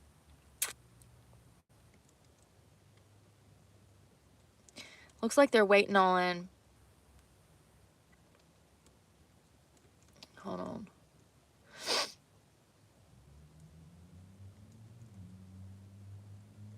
It looks like they're waiting on, like, evidence. They're still trying to figure out what happened. I mean, the fact that she was found... If she was found in the retention pond, that's why they don't have a cause of death. Because her body would have been bloated and destroyed from decomp. So, that makes it a lot harder to determine how she died. Ooh. January 14th of 25. We got an update. Oh, Lord. Oh, and a picture finally. Wow, he looks like he is high out of his mind. No, it's telling me to disable my ad blocker. I don't know how. No, you got to let me read this. No. No, these instructions are not helpful. I've tried and tried and tried. Continue without supporting us. Thank you. Thank you. Okay. First of all, here's homeboy. And this was Brooke.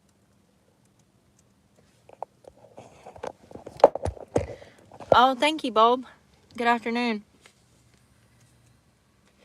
And it appears to be scratches on his face. I wonder what that's from. Oh. Oh! He was arrested the same day that the timeline. I don't understand the timeline. He was arrested. Somebody said that they saw her with him, but if she went missing September 1st and then they don't find her body until October 3rd, how many days is that? 4 or 5 days? And then he was arrested. Look at the scratches on his face. It looks like they're in the healing process. You see how this is already kind of healed up here at the top? That would make sense if that's a scratch. Because he was arrested 5 days after they found, or he was arrested the day they found her body, which was October 3rd. Her family reported her missing October 1st or September 30th. So it looks like they've charged him with first-degree intentional homicide. His name is J.H. Barnes Morris.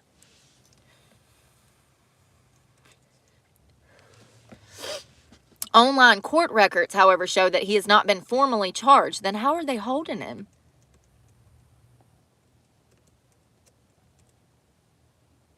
So she went missing on September 30th of 24, and she was later found in a pond.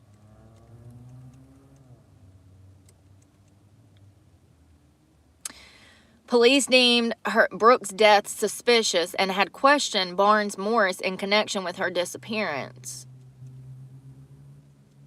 Well, did y'all take pictures of the damn scratch marks on his face and clippings from her fingernails? Because I'm here to tell you that looks like a scratch mark to me. And if he was arrested 3 days after her death, or, you know, shortly after her death, then that would explain where those scratch marks come from. I don't know what's going on with this, but I'm sure it'll come back up again. That's all we have as of right now. I mean, I guess at least they got the son of a bitch in custody, but, like, why, man? They do believe that it is DV based, that there is some domestic situation to this.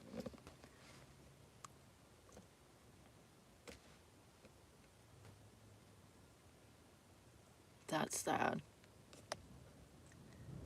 What a piece of work.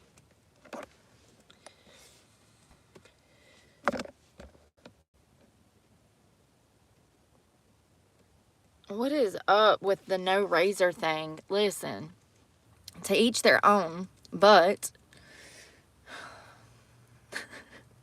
I don't understand it. I don't understand it. I know you stink. I know you do. Because I get the slightest little damn slightest hair growth, honey, and I feel dirty. So I know you stink when your armpit hair and your bush is that damn long. I know you stink. I know you do. I used to work with strippers that had bushes. They stunk. Could smell them coming, honey. Damn bush popping out the G-string. Looking like they got Bob Ross in a headlock with their damn legs, honey. To each their own, but just know, you stink. There's no way around it, honey. That's that damn new age shit, right? It made its comeback from the 60s. It can go back to the 60s. I shave every single freaking day. Do I want to? No. Would I rather not stink? Yes. Is that why I shave? Absolutely. Your deodorant don't even work if you don't shave. But whatever.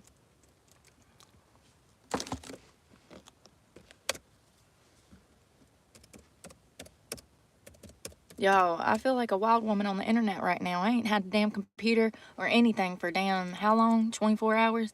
I feel like I've been in jail. Seriously.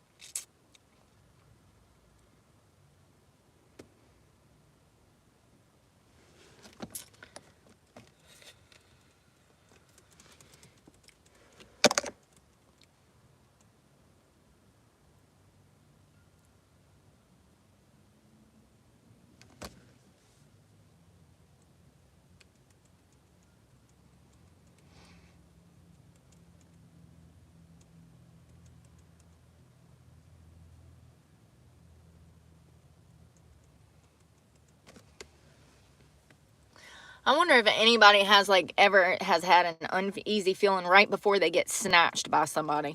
You know? Like I wonder when like people get kidnapped, if they get an uneasy feeling. I wonder if anybody ever has. Like I knew that I was about to get snatched. I had this feeling if I stepped foot out the car, somebody was going to snatch me. I wonder if that's ever happened. Because I just feel like I would be the one. Like I'm about to get kidnapped. And I'd be like, oh no, you just got anxiety. Then I get out the car and get kidnapped. Sorry, I'm looking at kidnapping stories, and that's why I wonder, because there was some woman that was yoked at a shopping center. They found her in Long Island. She'll be fine. But, it looks like it was a domestic situation. Can your boyfriend kidnap you? Yes, he can. And she can kidnap you too. So, it goes both ways. But I wonder if anybody's ever been like, I feel like I'm about to get kidnapped. And then got kidnapped, you know? I wonder. Surely so, right?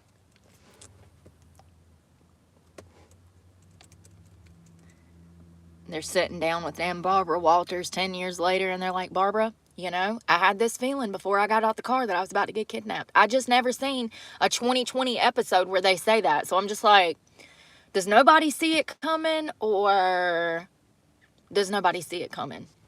Because I've never one of those stories say, oh yeah, I had this feeling. Something was off. It was a dark alley. I couldn't exactly see. I had this feeling. I didn't want to get out the car. Nobody ever says that. Ever. Ever.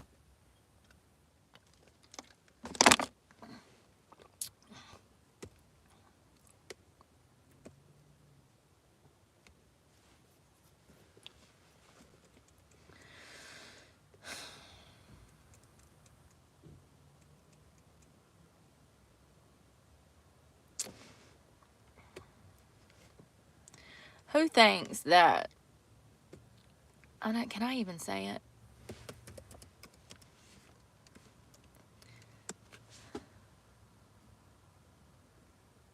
Ooh.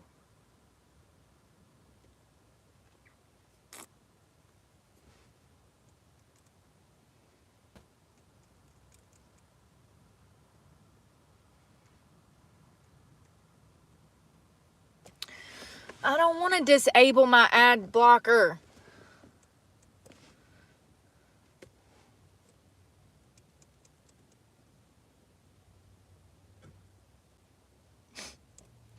So y'all remember I told y'all about that girl that went missing, Madeline Kojakara. Listen, she's been missing for over a year now, and I was just looking at the FBI's page for her.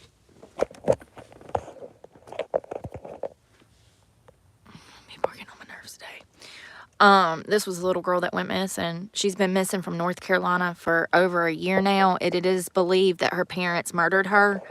I saw them on the news the other day. Disgusting people, number one. Why you wait? How long did they wait? They waited months to report their daughter missing. First of all, that's a red flag. That tells me that you done it.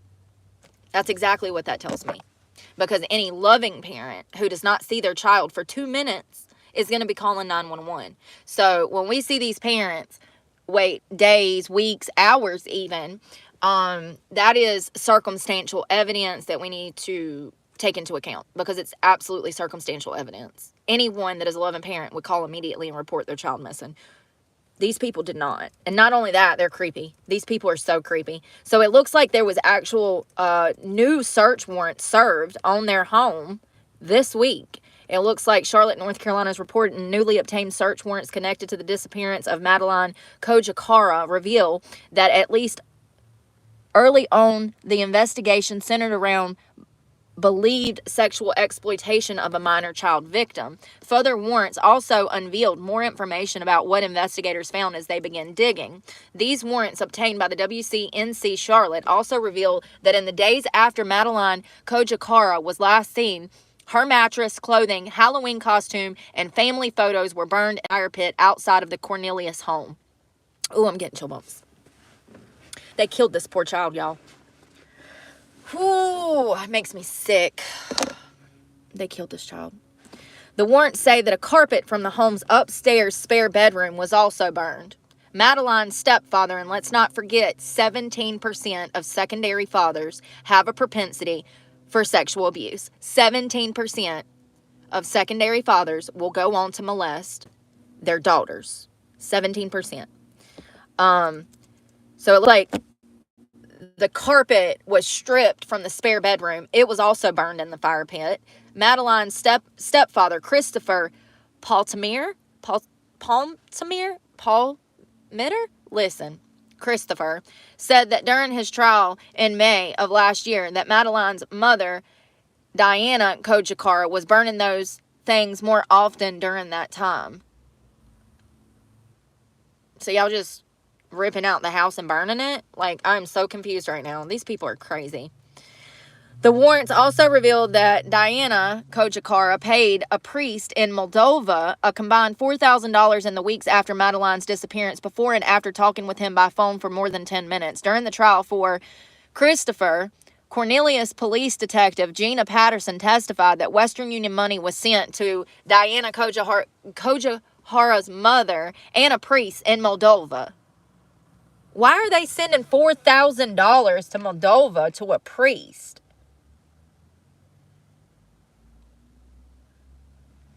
This family is so weird. WCNC Charlotte looked up a group of warrants that was served on January 22nd of 25, which revealed more details about what police looked for when they searched the home. One warrant showed that Cornelius police swabbed stains in several areas, from a light switch to the carpet in a bedroom. They're probably looking for blood, because they know that Madeline, and I can't say her dang name right, and I'm sorry. They know that this baby girl was murdered. And so, you know, given the circumstances, the mattress being burned, the carpet being tore up, more than likely what the parents were doing was getting rid of evidence. They were destroying everything that had blood on it. It's really disturbing for me, because it's sad that people like this can have the opportunity to have a relationship with their children, and then, you know. So another warrant focused on digital evidence. It indicated that Diana's cousin was interviewed by Moldovan authorities. The warrant says Diana messaged her cousin on December 2nd of 22, saying that she needed to speak with him urgently. She signed the message from herself and Madeline. Is it Madelina? However, Diana told police she last saw Madelina on November 23rd. But they didn't report that baby missing until a while later, y'all.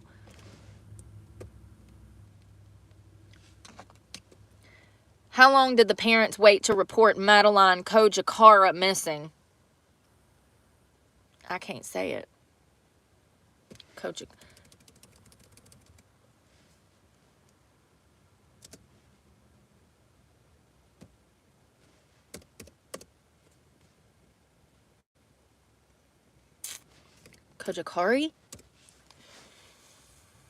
A month.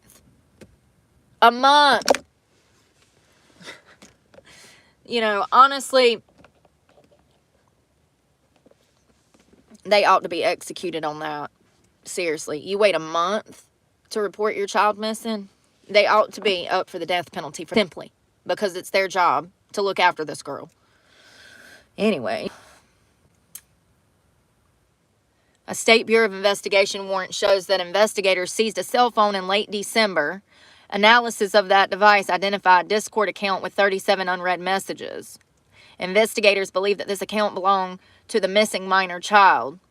God. So that was her Discord account. And all those messages unread were unread because she was dead. That helps add to their timeline as to when she went missing. However, a 23 report found that child predators also use discard. Yeah, what does that have to do with this? Her parents killed her. So it looks like the last time this baby was saw was November 21st of 2022. A video showed the then 11-year-old getting off her school bus. Her mother didn't report her missing until December 13th.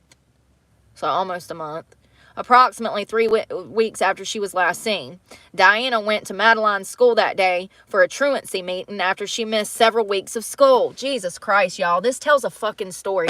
This child was going to school. Everything was going fine. Mama gets married to stepdaddy. And shit starts going. I mean, she was missing school. Her mother had a truancy meeting. Was it drugs? Was it what? Listen, I'm here to tell you. That's how the cookie crumbles sometimes. Why was she missing all of this school?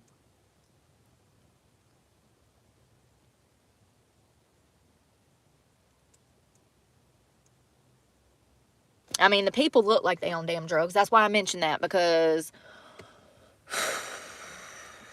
they look evil.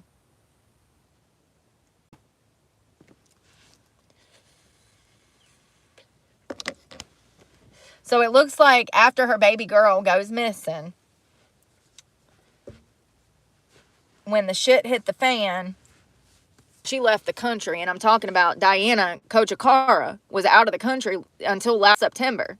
It's not, or in last September. Still not known why and when she left the U.S. She was officially named a suspect in her daughter's disappearance for the first time in July. She was released from jail in May of 24, one day after pleading guilty to failing to report her daughter's disappearance.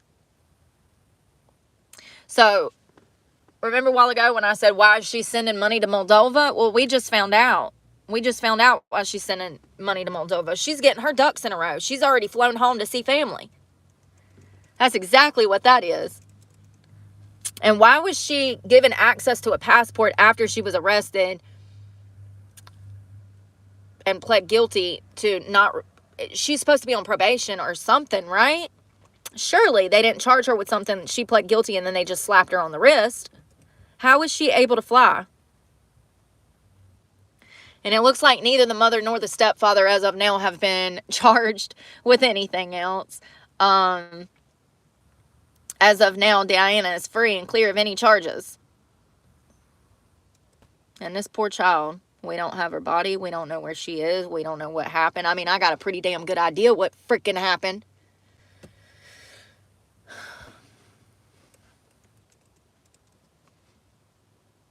The fact that they were able to see that clothing, the mattresses, and the carpet were pulled out of the home and burned, that tells a story, you guys. I wish I could find these parents.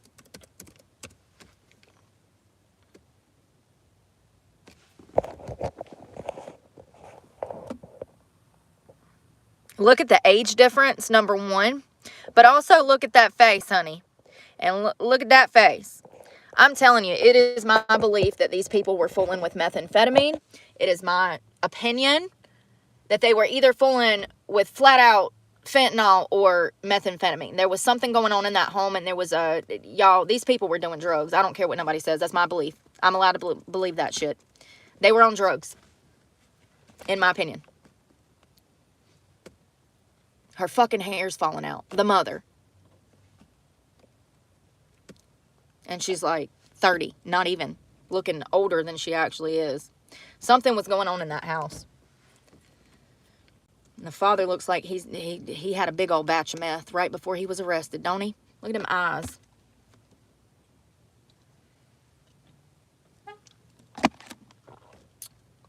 So sad.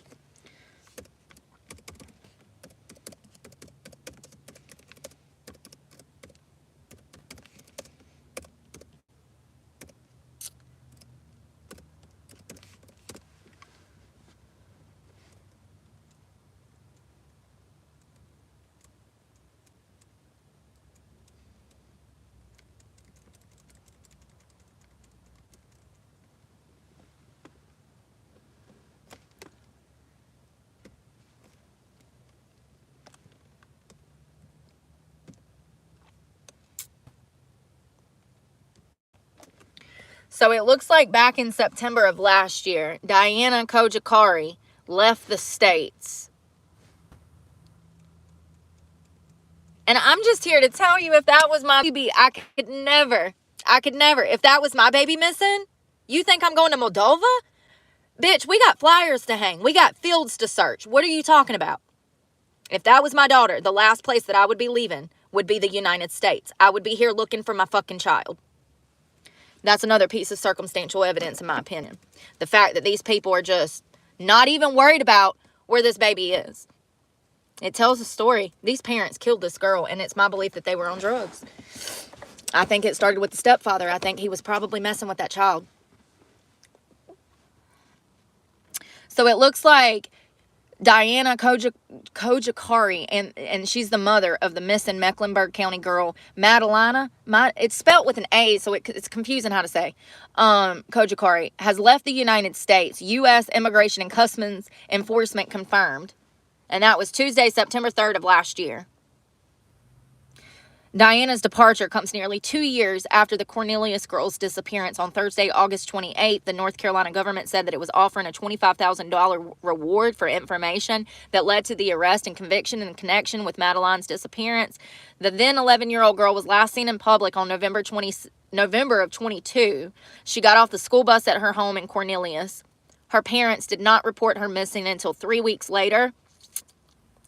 And authorities say that they are searching for a 13-year-old girl nearly 2 years later. She would weigh about 90 pounds, have brown hair. Y'all, we're looking for a body. I'm sorry, I'm getting chill bumps as I'm saying this, but I just want to be realistic about this situation. We're looking for a body. Kojakara was a student at Bailey Middle School in Cornelius at the time of her disappearance. She was last seen publicly November 21st of 22 getting off her school bus, and she lived in the Victoria Bay Drive area near Catawba Avenue and I-77, just a few miles from the school. Neighbors told the WBTV in 2020 that the last time they saw the girl was on Halloween of that year, according to the neighbor. According to the neighbors, the girl's family was quiet and mostly kept to themselves. Red flag. 2 weeks after Kojakari was last seen, a school counselor began questioning where the girl was. When the girl didn't appear for a scheduled meeting at the school, police obtained a search warrant for the girl's home. So let me get this right. The parents didn't even report her missing. A school counselor questioned where she was. That led to the police questioning where she was. Then that led to the parents saying, oh, sorry, we haven't seen her for 3 weeks. More circumstantial evidence, in my opinion. These people are so fucking guilty. She got off that school bus and she went in that house. And that was the last time she was ever seen, was in her parents' custody and on their property. Videos of her getting off of that bus.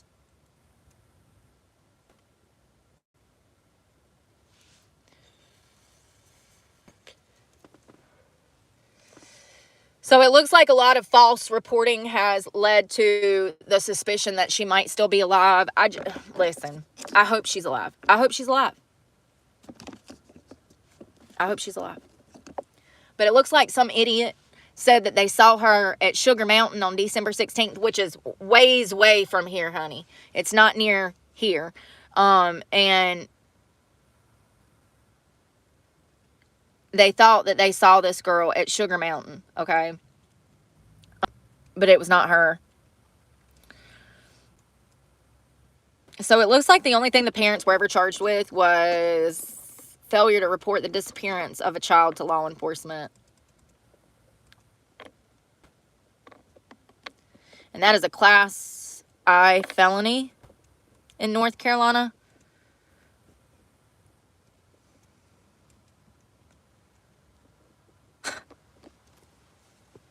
Did I say they were on drugs?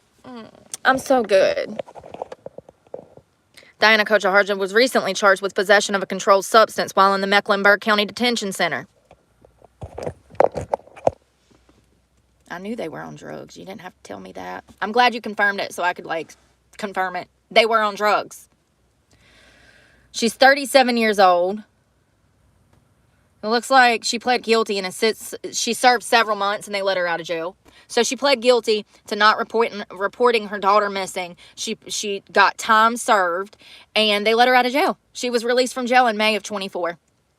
She was charged with felony possession of a controlled substance while in jail. There was white powder found in her shirt pocket. Oh, cocaine and fentanyl. Damn, I was close. I said fentanyl. Cocaine, fentanyl-based substance. I was close. I knew it was either the uppers or the downers, and it just so happens it's both. It just wasn't meth. But I'm here to tell you that it's one of those things that when you're on that side of life, you don't care what you got as long as it's something to get you going. So there ain't no telling what these people were into. That might have just been the drug of the choice for the day, honey. Regardless, fentanyl is physically addictive, and if she was doing it while she was in jail, that tells me that she had a problem. And if she didn't have it, then she was going to be fucking sick. So that means she was physically addictive, and that means that she was doing these drugs when her daughter was alive. And this is all hypothetical, but I'm giving you the evidence and the facts. And the fact is that when people are on fentanyl, they cannot go without it. So how long has she been fucking with this shit? And did it have something to do with her daughter's death? And why was she mixed up with this old son of a bitch? Because God, Lord have mercy, there ain't enough money in the fucking world. Do you hear me? How did this young girl with a beautiful daughter get mixed up with it? Listen, there's more to this story. That's all I'm saying. There's more to this story. And we have no clue what was going on in this house. But I can tell you, he is 60 years old. She is 37. He is 60 years old. She is 37. That's not normal.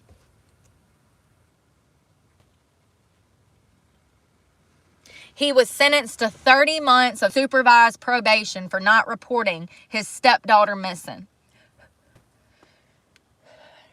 And in all actuality, let's be real about this. Let's think about statistics. Let's think about the real world. Statistically speaking, he is probably the killer. It makes me sick. I hope that Mecklenburg is on this, honey, because these parents need to be arrested. I hope that those new search warrants that they executed, the spots that they were testing, probably for blood, I hope that it confirms what a lot of people already know. It's just so sad. And you know, the crazy thing is that these people know what happened, because why would you wait to report your daughter missing? You know what happened, because you wouldn't have waited to report your daughter missing. And they're free. Actual child killers, actual child abusers, they're free. Don't you love that? And baby girl is missing.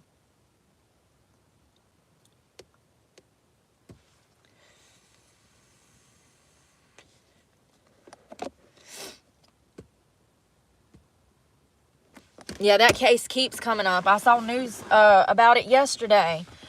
And I was just like, they still ain't found that girl? We're just going to have to call her Coach Akara, because that's all I can say. I think it's Madeline, but it's like Madeline, the way that it's spelled. Because it's got an A on the end, not an E. So is that Madeline? Madeline? Listen, y'all.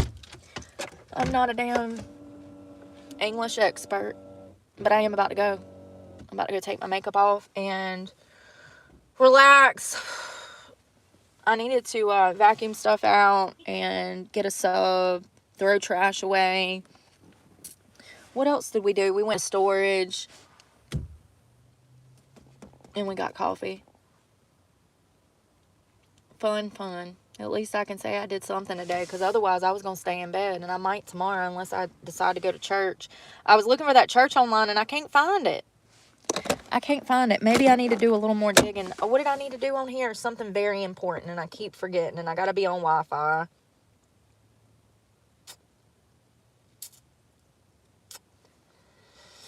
Come on, mother pucker.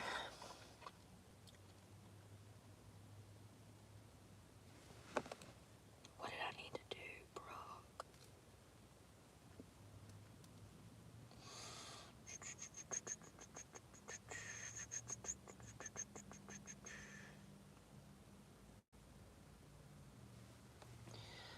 freaking remember.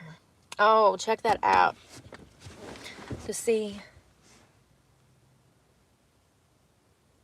about selling that bed frame.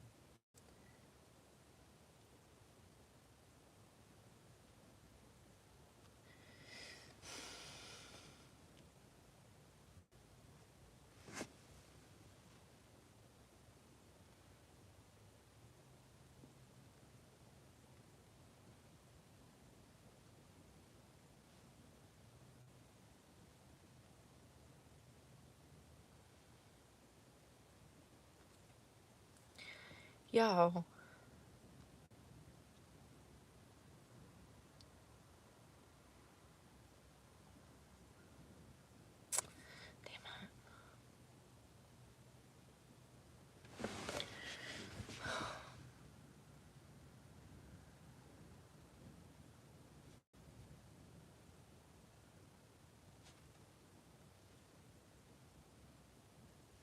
There it is. Okay, I see it now. I see it.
The freaking pop-ups. My phone is going insane right now. Look at the pop-ups because I haven't been on freaking... I'm just like, when can I...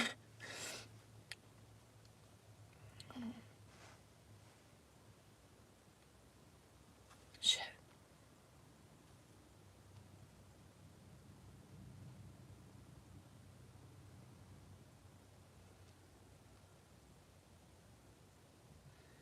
You know how, like, I guess you ain't been on, like, Wi-Fi and then, like, your phone comes back to life and then, like, you got all these damn pop-ups. It's just non-stop. Just one after another. Boom, boom, boom. Jesus, please, can I just work my phone?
How the fuck do I save the changes?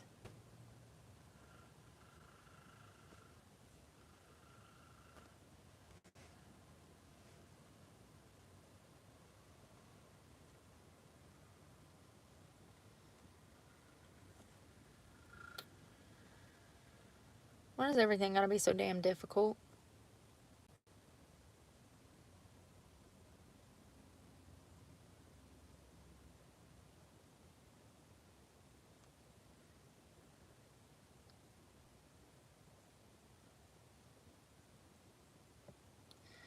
Oh, hell no. What in the sketchy? I was trying to post that bed on different forums to get it out the way. And damn, let me find out that Facebook charges you to damn post listings now. What the freak? I guess to boost it, you gotta like... Whatever. Not this gal. I ain't paying for shit.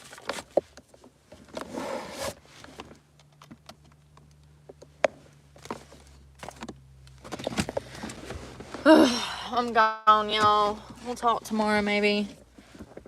If I come out of my hole. I might not come out my hole. I might stay on the mountain all day and just relax. I don't know yet. We'll see what happens. I might get a wild hair up my ass and come out to, damn, I need water. And come out to mingle.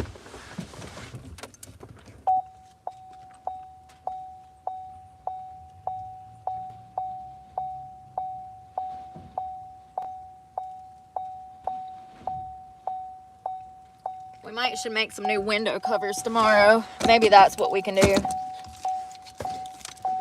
Oh. But we will talk soon. Got me water. Oh, it's got ice in it. I guess that's kind of cool. We will talk tomorrow. I hope you guys have a good day. I'm going to actually get some work done and then head back up. Hope y'all are staying warm out there. And be safe tonight. Maybe church tomorrow? I don't know. Maybe. If I can find a good one to go to that actually preaches like a old sermon and not new style. But not so old I can't understand it. Because back in the 80s, them damn preachers that get to rumbling, honey, and I didn't know what he said. He sounded like a darn banjo up there. And that's probably why I sound like a banjo. Oh, Lord. Yeah, some of them you can't understand in the South. You got to make sure you can go to a church where he's enunciating them words. But we'll get into something tomorrow. And I hope y'all have a great night. Y'all be safe out there. Pray that I don't get any more wild animals attached to my vehicle. You know, because I can't do that again. That was crazy.